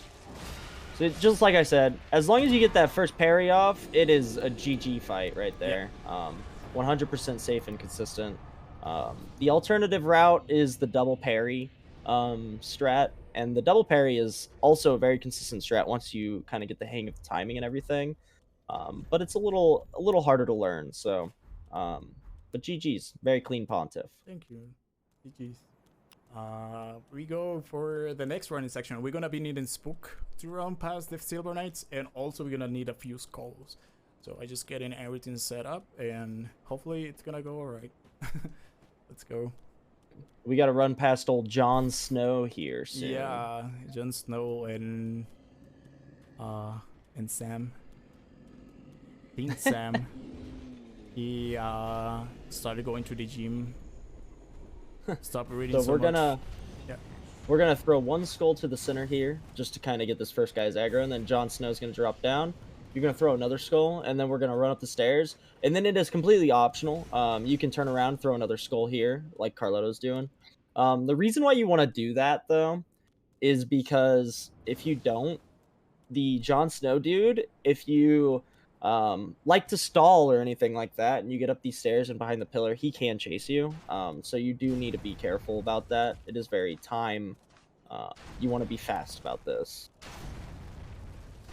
Yeah, you gotta be careful. Sometimes, you know, you're waiting here for the Silver Knights to the aggro, and Jon Snow will come sneak back on you. So you gotta be careful. That's why I like to throw so many skulls, just to make sure he doesn't follow me. And now with Spook, this section should be really safe. Like, we can just run past the knights, and it's really cozy too, because like the other strat is the walking strat, and this strat's just so much faster, and it is 100% consistent. Yep. Like, you do not have to worry. Spook is a big lifesaver in this run. It helps take some of the damage away from, you know, the bigger falls, allows you to drop higher distances, and allows you to run past some of these areas that could otherwise cause issues. And dungeon skip. It's the most important thing. Without dungeon skip, dude, I would be, you know, lost. I wouldn't get this run probably. regular dungeons is really scary. So yeah, dungeon skip is very nice to do. So the next fight we're going to be doing is Aldrich. Aldrich is a very precise fight with the numbers, so you have to be paying attention to how much damage you are dealing.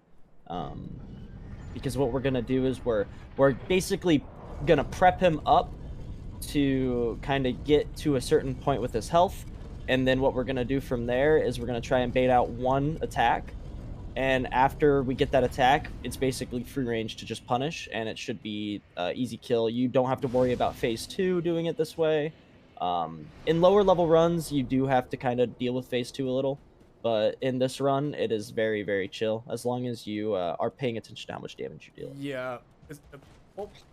You gotta be careful with that. Sometimes, you know, RNG with this Silver Knight, he can give you a thrust attack with lightning, which you can just run. But if he doesn't do that attack, if he doesn't use the lightning to attack you, you gotta roll it, because it's gonna hit you if you don't. You definitely gotta roll it. It's super weird that he doesn't give you the lightning attack, but you know, sometimes it happened like in that situation. And, but we're fine. I decided to roll, you know, just to be safe. Also, for this next section, these deacons can be, you know, run killers. So you gotta. I learned this from CBD. I think I watched him doing some DS3 one day, and basically what we're gonna do is just wait for these guys to stop casting the fireballs. So no one's casting right now. We're just gonna run. The other way, it's a little bit safer to just run past these guys. Little zigzag there just to be safe, and yeah, we should be fine. And basically what we're going to do is we're just going to throw a skull, and then we're just going to run past. It's real chill. No skull, please. Really? No skull? No skull, yeah. No skull Giga Chat. Okay. Yeah. Skulls can make that section a little more. We have like 1,000 damage right now, so probably with this next art... Wow, I missed it. Okay.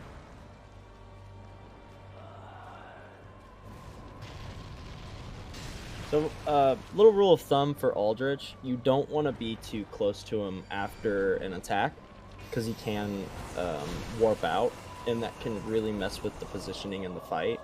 And then once you've dealt enough damage, if he warps out, that can cause him to go to phase 2, so it is very important to be watching the damage, and to be... make sure you're watching your distance as well, because distance is huge in this fight. Yeah, I got a little bit of off position in there. I'm gonna try to get her back in position. I think we're ready to face her. Not 100% sure though. I think like I have like one... Oh god. Okay, I'm okay. Maybe I can do an extra R1, but I don't want to risk it, you know? We should be fine now. Just gonna wait for her to do the attack that we want, and just finish the fight.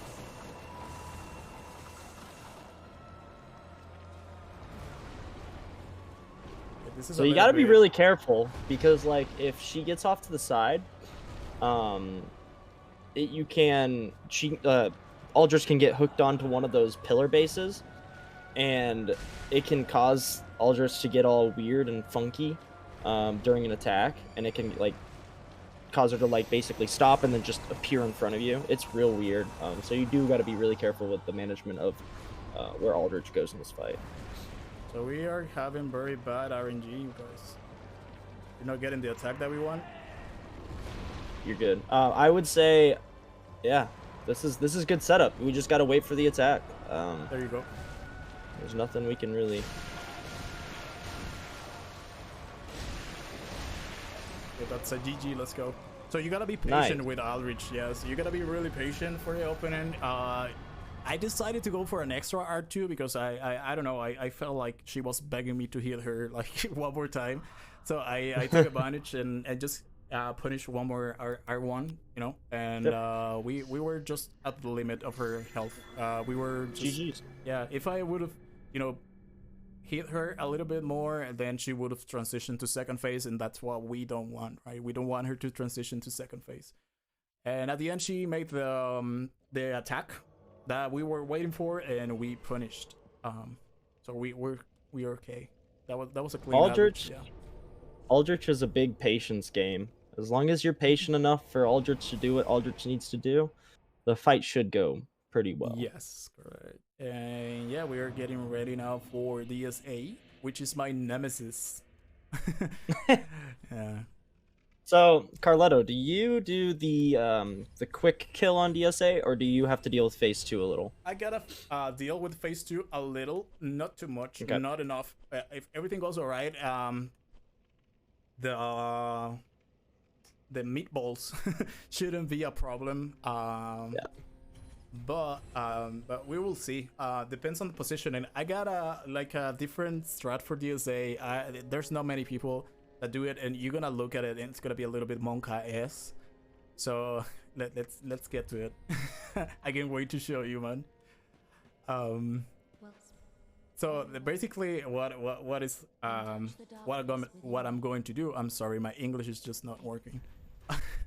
So what I'm going to do is just level up to 47 Dex and 27 Endurance. Those are my numbers for DSA, and yeah, we should be good to go.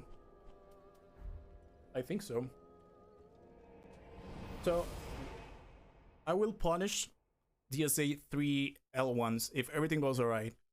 And then a fourth one, when the fourth one starts, he's gonna start transitioning to second phase. So I will punish three more times.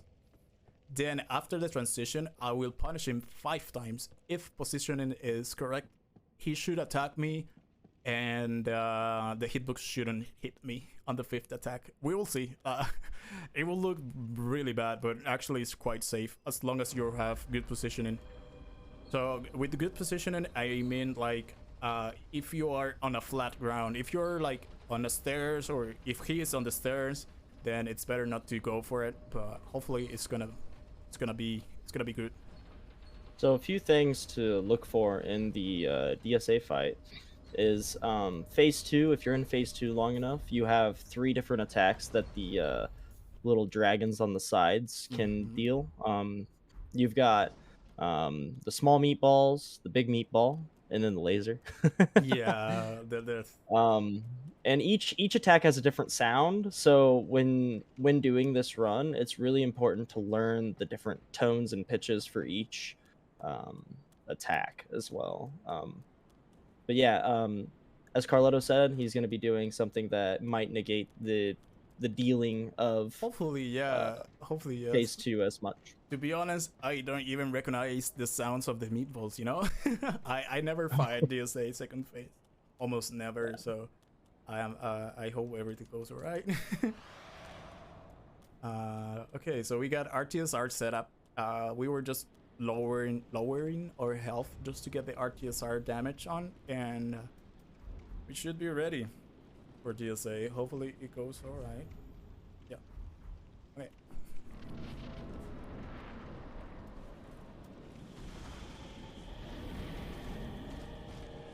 Alright, so DSA coming up. It might go fast. Who knows? Let's see. So 1, 2. We got 3 hits in. So we just gotta punish one more so he can transition. And we will see how that goes. So a thing you want to do for DSA is you're trying to bait out the swipes, because once he does the swipe, if you're in a right range, he'll do a backhand swipe, and then he'll either do a slam or a running slam, and that is just the way to go when you're doing this fight, because you can punish. But yeah, as you saw here, Carletto did a clean one cycle for Dragon Slayer armor. Super clean. Good positioning on that strafe. Yeah, that's the secret. That strafe, you gotta be on a flat ground. If you're a little bit higher, like I wasn't sure if I was going to get hit this, to be honest, because I was a little higher. But yeah, as long as you got good positioning, you should strafe that. Yeah. As you guys just saw, that was the one cycle for DSA. Yeah. Otherwise, you should have just roll the 4 attack. If you're in bad positioning, you can just roll the 4 and then go for the punish. But yeah, with that one, what's pretty, we were lucky. That was pretty fun. It's one of my favorite fights, DSA. Oh, DSA is a fun freaking fight. Once you get the hang of it too, oh, it is just so much fun. So this next part, you're just gonna run up to Crystal Sage, and then you're just gonna start waylaying on him. So we applied the poison resin, because basically what we're gonna do is we hit him enough times, it inflicts poison, and the poison will do the rest of the killing for us on the Sage here. Yes. Otherwise, if the poison doesn't get applied, which can happen sometimes, there is a backup strat if you want to.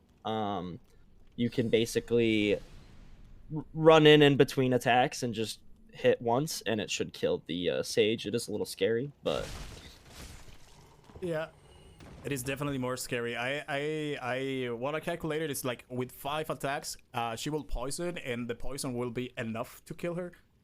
If you don't get 5 attacks in, like, you gotta manage your stamina before you punish Crystal Sage. Because if you don't punish the 5 times necessary for her to die from the poison, then you gotta, the poison is gonna run off and she's gonna still be alive. So you gotta look for a backup strat if that happens. Maybe a firebomb from below. I think I saw like some people throw a black fire bomb from below her, and should be fine. Okay, we are going to the princess, I guess. We're almost done with the game. We got, how many hits we got so far, Biz? 2 hits? 2, yep. Yeah, hopefully it's gonna be for a this PvP. guy, for this guy with the candle on his head, what we're gonna do is we're gonna wait for him to come back down the stairs and turn around. And we're just, Carletto, do you throw a skull here? Yes, for the trolls, I get the skull in. Okay. Hopefully it's gonna be alright. Okay, because yeah, the skull you're gonna throw off to the left, and it's just gonna be, it just helps be a little more consistent with this running section. You do need to be careful because that guy can like spit and throw some stuff at you, so you do want to be careful. And then you want to run in between these pillars because the magic will track you, and you can get hit from behind on that. So you want to make sure you're kind of going in between those pillars so the magic hits that. Yeah. And then that you just run straight through, 100% consistent. That magic will never hit you. This next part can be kind of scary, but as long as your line is precise and you know kind of where you're headed and everything, you should be for the most part good. So just like Carletto did there, very clean line. Yeah, this next part we're just gonna run through. There's a gargoyle coming up that we're gonna have to route around, but it's pretty easy with the with the white with branch. the branch. Yep. Yep, with the branch strats that we use. There's also another strat here. You can bait the gargoyle back and then bait him off the ledge. But this white branch strat is like 100% consistent. As long as your positioning is correct and you're not like moving or anything like that. Yeah. So this is quite safe. If you just branch and just move a little bit to the position where I was. If you move just enough for the gargoyle to start her patrolling, you should be fine. You just wait for her and just run past her with the branch. Quite safe. So I throw a skull for those trolls. Like every single troll in this game is a nightmare. So I just throw skulls, just to distract them so I can get a free pass. Yeah, and these NPCs coming up, same thing. You just throw a skull. Sometimes you might have to throw two skulls, because they can get silly with their AI and they can aggro on you even if the skull isn't there. So it is safest to just kind of take this lift down and get this bonfire while they reset their character. So this will reset the area, so it will reset the NPCs, and we should be good to go. And the reason why you want to reset the NPCs is because if you don't, they can chase you through the building and onto the bridge. That is 100% scary when it happens. That is correct. Yes. Now this is a nightmare. This next section, stairs. This is really bad. I got a strat from a friend. His name is Carletto. So Kame, he gave me this strat that he does. I don't know. I believe he's the only one doing it. I'm not 100% sure, but I got it from him. And basically, we just wait for these two guys to go around, right? To start patrolling. Then, do you see these rocks in front of me? So I get to the last rock, and then the guys from the bottom, from afar, the chill guys, they will start their patrolling. If you activate them by getting to that rock, basically. So what I wanted to do was to activate them so we can activate the knight that you see that's coming down the stairs. So we don't have to deal with him, and we just spam skulls, and he's gonna be trapped here because it's super easy to lose a run to those knights, especially when there's arrows and there's other enemies chasing you down. So we want to be safe. So this, for me, this is the safest. Hopefully I can do it correctly so you can see it, but this is really safe. So we waited a little bit. The knight is here, so we are going to throw a skull for the archers. We're gonna throw another one. You really want to be careful because even though the skulls are there, these archers can still be weird and they can still kind of like aggro onto you. So you really need to be careful with your character placement as well. Well, yeah, that was clean. You don't really have to worry about much when you kind of play the patience game, which is nice. Yeah, gotta be patient. And yeah, we gotta. That's what I was saying. Like, this strat was a friend of mine, Carletto, that actually helped me with the strat, and it's quite safe if you know how to throw. You gotta spam the skulls, definitely. So you gotta spam every seconds. Like, so you throw one, you wait a couple of seconds, you throw the second one, and timing's gotta be really, not perfect, but you gotta time them right, and then you gotta almost a free pass through the stairs.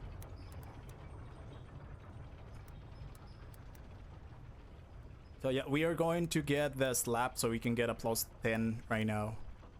So we can upgrade the weapon to +10. More damage. Always will help you with this run. Okay. So yeah, we're going to upgrade the weapon.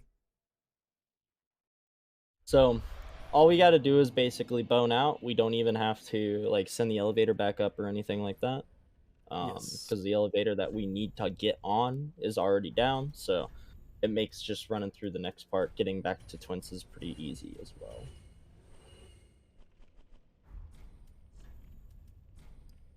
So here we're going to sell these souls off, get a few extra souls. We're going to level up our twin blades, and then we're going to buy a few things that we need, a couple buffs, and then we're going to head back off to old Twinses. It's going to be fun time. It's going to be fun time, yeah. Carletto here is not doing the door cheese strat for Twinses. He is going to be fighting them straight up, so we all have something to look forward to. Oh god. And what if I don't do the what if I do the chismis? No, that's not what you practiced. What? Well, now I gotta fight them straight up just because you say everybody that. Alright. It's okay. No, I was thinking about fighting them straight. Yeah, it's a fun fight. You don't want to miss it. It's a really fun fight. Okay, I think I got everything I need. And now that Beast throw me under the bus, I will fight them straight. Oh god. It's okay, man. I'm kidding, you know. I'm joking. Yeah, I want to thank Killbits because he was the one that, you know, he was running Dark Souls 3 when I started running Dark Souls 3. At the beginning, I was doing the cheese for Princess. I was doing the door cheese. But he, when he got his run, I was there in, you know, just to get to this point in the game and have 0 hits. The adrenaline that you feel as a viewer, as a spectator, you know, not even as a runner. I can imagine as a runner. Well, I actually can. It was really fun, but yeah, the emotion that gives your audience, the viewers, just to fight Princess like that. I wanted to give that, you know, to the people that were watching me when I got the run, and it was quite fun. So thanks to him, I decided not to cheese Princess. Thanks to Killbits. And the cheese works really good, and it's 100%. Cheese is super safe. It's like 100% safe. And I'm not saying that everybody should not do cheese or should do cheese. You do whatever. Fighting straight up just allows for being able to recover if the cheese, you know, sometimes the twinses can get kind of weird. So sometimes it's good to be able to know how to recover and learn the twinses straight up. So yeah, no, let's see how it works. We're gonna have we're gonna see a really fun fight coming up. Twinses is really fun to watch straight up. Yeah, let's see. Hopefully everything goes all right, you know. Otherwise, a second try I will cheese them definitely if I die.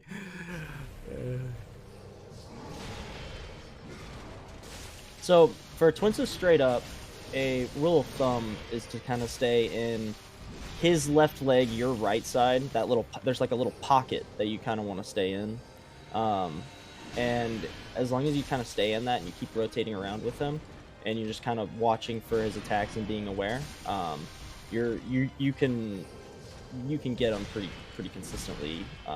See, just like he's doing, he's strafing the moves. You don't need to roll every move. The one attack you do need to watch out for is this attack here. And you got to be careful because in this boss fight, the chairs, I don't know if you guys can see in the screen so far, the chairs off to the side, if he teleports onto a chair, he can like do a double teleport, and he can just like teleport onto the chair and then like not fully teleport and then teleport somewhere else in the arena, and it can be very tricky. So that is something you got to watch out for.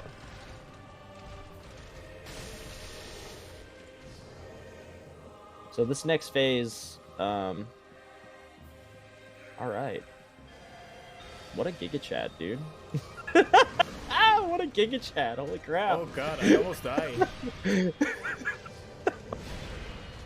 So that's when Cartus actually helps, dude. Wow, that was scary. Oh god. Oh my goodness. Okay, I took a hit because I got so fucked up RNG. I'm sorry. Okay, we're almost fine.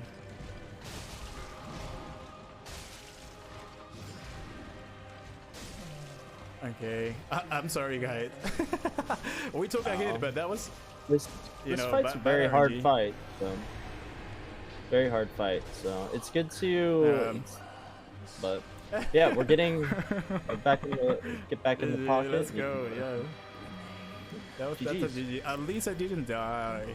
But that was super unlucky, you know, that when she starts casting again the magic, I know I could have. I was confident that I was able to do it once to skip the magic while I was fighting them, but no. GG. That was a good fight. Not a second time, you know. That attack, it's really dangerous, and you should not do that. It's super dangerous. You don't wanna throw your run just because you wanna look like a Giga Chat. Right now we're just having fun. Did you like the fight, Biz? Yeah, it was exhilarating. Yeah. I was also kind of sweating a little bit because Dude, I'm sweating. there was one point Mm-hmm. when you were just rolling. Yeah. I was, you know, okay. When that happens, when you're away from the fog gate and you gotta deal with the magic, the best thing to do is just to lock on Princess so you can be aware of what attack he's gonna do when he teleports. And also, if you start moving to the sides, you can kind of strafe the magic, so they're not gonna hit you. But you wanna be focusing on Princess because you don't want him to teleport on your head and you not being aware of that, right? So that's the best thing to do in the case that happens. But yeah, it was fun. No, GG. Hope you Now enjoy it. Now we have notoriously one of the Yeah. hardest end bosses of any run for the any percents. There's so many moves you have to memorize, so many different move sets and phases. Yeah. So we're gonna see how Carletto handles it. Oh, we're gonna see how he handles me actually. Yeah. Oh, I'm sorry. OBS crashed. Oh no.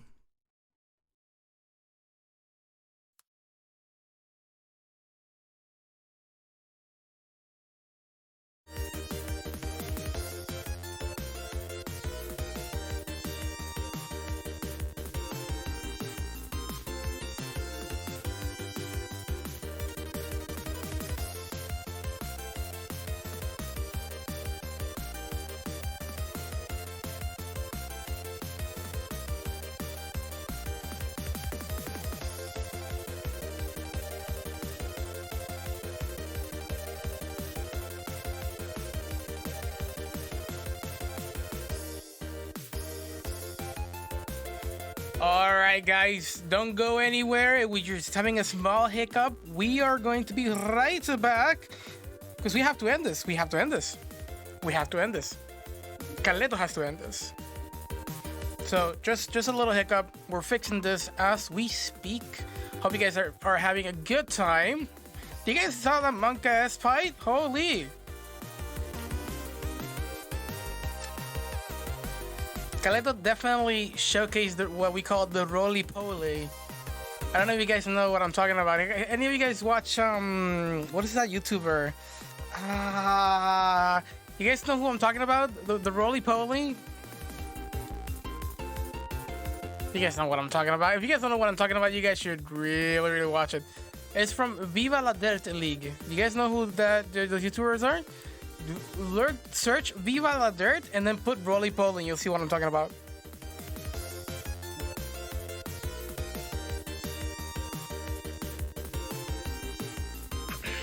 But yeah, thank you so much for being patient, guys, and sticking around. We are close. We're close to be done. We're actually moving on to the last boss, Cinder. My boy Cinder. Chat, Cinder and I have a lot of history. Cinder and I have a lot of history.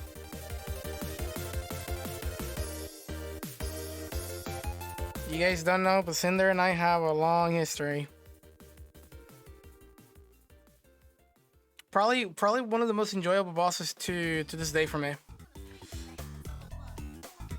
There's a lot of stuff to Cinder, and all his phases are pretty fun to deal with. Some of them are more scary than others, but I would say like I would be even inclined to say that some of his phases kind of tend to cater to like be more comfy, like whichever face you're more comfy with is really based on your playstyle in a way, or your tendencies, I would say. For me, Spear, which is really weird, but Spear tends to be the easier one for me. Which is very weird because Spear requires a bit more of like sort of reaction time in a way. But it's the most comfiest for me. I just don't really think about it and just let go and things just happen.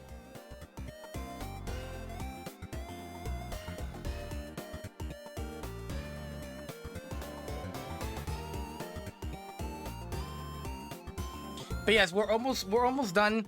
Carletto is fixing a few things. A little bit, so if you can hear me, give me the go.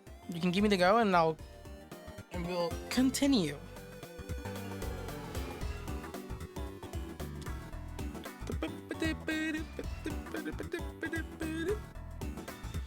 But yeah, after this chat, we have 2 more runs coming up, so don't go anywhere. It's about to get more excited. And I heard a certain someone is gonna come to the last game.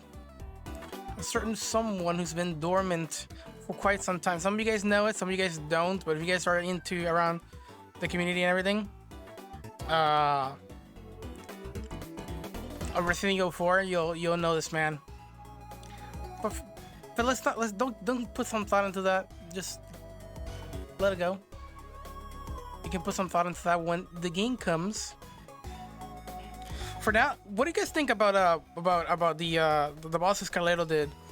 Which one kind of like impressed you the most? I think the SA, that quick kill was insane. I 100% thought Carletto was gonna get hit. I didn't knew you could just stand there and just make him whiff that attack like a trigger chat. I didn't know you could do that. I thought it was gonna get hit. I was like, oh no, the classic. And then it just misses. And he's like, yep, I knew you would do that. I'm like, what? How did you? No way.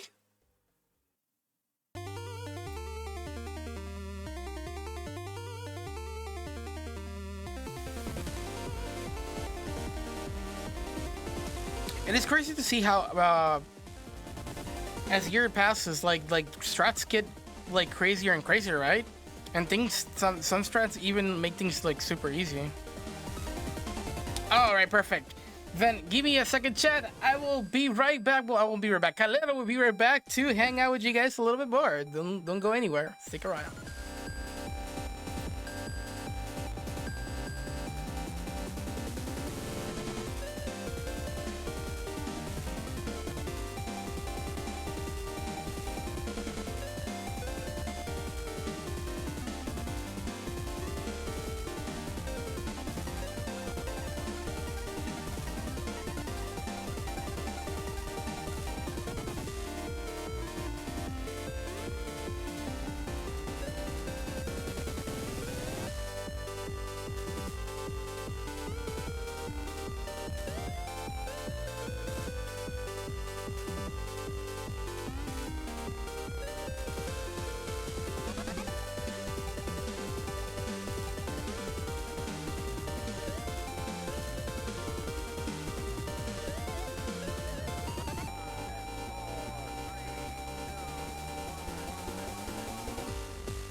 Guys, just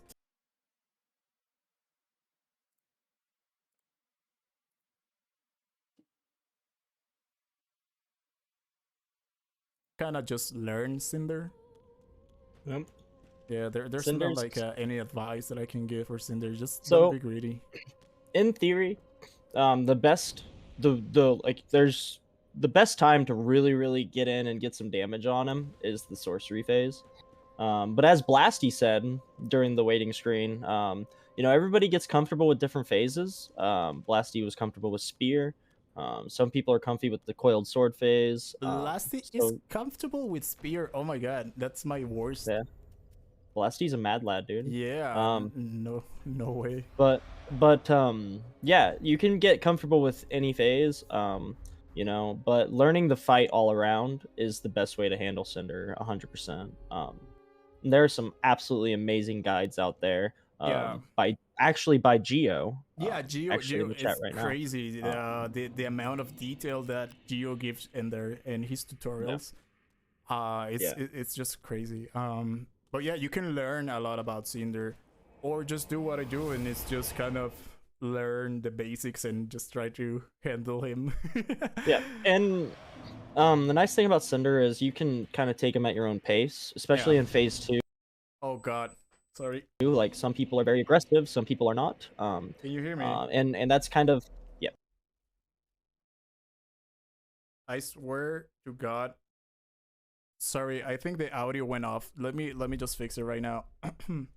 I'm so sorry, dude. Do you see?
Second, okay. So it's gonna close it real quick. I'm just gonna reset it. I'm sorry, guys. I gotta fix so many things with this with my computer, dude. Can you continue to talk, please? I'm sorry.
Cinder. Yep, we have sound. We have Okay, sound. We're good. so now I'm okay. Can you let Blasty know, or we're still alive?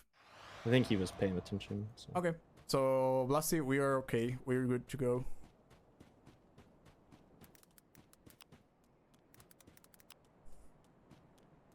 There we go. You're up. I'm up. Okay, thank you so much, Blasty. And dude, I'm so sorry for the technical issues. I'm doing my best. And let's fight Cinder. I know everyone was waiting for this moment. And there's not much I can say about Cinder. It just kind of happens, you know? Mate. All right, so It just kind of happens. So Cinder's going to start out in the Coiled Sword phase. This phase, I mean, there's different ways you can approach Cinder. You can be aggressive, or you can, you know, be patient and choose which attacks to punish. The general rule of thumb is you're always going to want to roll forward to his left, your right of Cinder, on any kind of punish. So kind of like that right there. Yeah, and you want to watch out for those thrusts, and you want to make sure you don't roll back when he thrusts, because it's just, you know, it won't end well. But yeah, you see here, he's rolling forward and to the right here, and that's when he's punishing off. Very long sword phase here. No, Right, I'm not so going for the punish. I was going for the punish. I'm not going anymore. Okay. So right here we have curved sword phase. There are a few attacks that you can punish on this phase. That power up there, you can kind of get in, get a cheeky 1 to 2 hits, and then back off again. But for the most part, we're going to be kind of evading this phase, because this phase is quite silly, if you will. And it's one of the more scary phases. And then what we got next? Sorcery phase. Okay, this phase is probably the most chill phase to do. So what our aim is to punish after rolling past and to the left. And now we are headed into phase 2. Very, very quick first phase. You'd love to see it. So here we're gonna roll through and we're gonna punish a few times, and then we're gonna try and roll back out of this attack, and then when he slams down, you can get in there and get one more punish, and then you want to watch out for that, and you want to watch out for his kicks. His kicks are dirty. Sometimes he just likes to... Cinder. Let's go. It's easy. That's a GG, man. Let's go. We got a hitless Cinder. That was pretty awesome. That was pretty awesome. Yeah, let's go. Easy Cinder. Okay.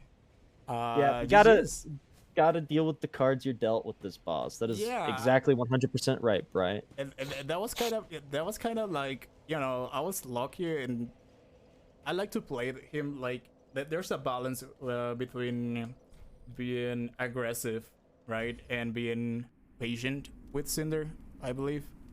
So basically, I try to do the best for both. Like, I try to be patient and wait for an opening, but as well, whenever I get the chance to punish, I want to be super aggressive with him. So yeah, GG's. That was a fun fight. A lot of Monka S. But yeah, it was fun. A 3-hit DS3 run on command is very good, honestly. Very, very good. Yeah, actually, yeah, PB3. Who hit me? Abyss Watchers, Crystal Sage, and who else? Princess. For Princess, playing Giga Chat. those are very, I mean, there was definitely a few Monka S parts, but that was a pretty clean run overall. Yeah. It was fun. I hope you guys enjoy it. Now I wanna shout out Little Biz here for helping me commentating on the run. Dude, I really appreciate it. You have no idea how much. This is the first event, our charity event that I take part of. And I'm super happy that really I got to share it with you guys and Biz. Of course, it was a honor and a privilege to commentate. Yeah, and a shout out to all of those DS3 runners, Brightmers, Killbits, Camelillo. A shout out to everybody that really actually helped me a lot learning DS3. Yeah, shout out to Blasty for pulling this event together, you know, for coordinating, for organizing everything. Blasty, you're the best. I hope we get to see more of this, definitely. And yeah, let's see. I don't know if you want to shout out somebody, Biz. I would like to shout out Carletto for being a completely awesome human being and for giving me the honor and privilege of commentating for today. And then also I would like to shout out Team Whiters and Blasty for putting on this absolutely amazing event for an absolutely amazing cause. Blasty, you're doing a really good thing with all this stuff, so big shout out to you guys. But yeah, that's basically it. That's it. Yeah, thank you.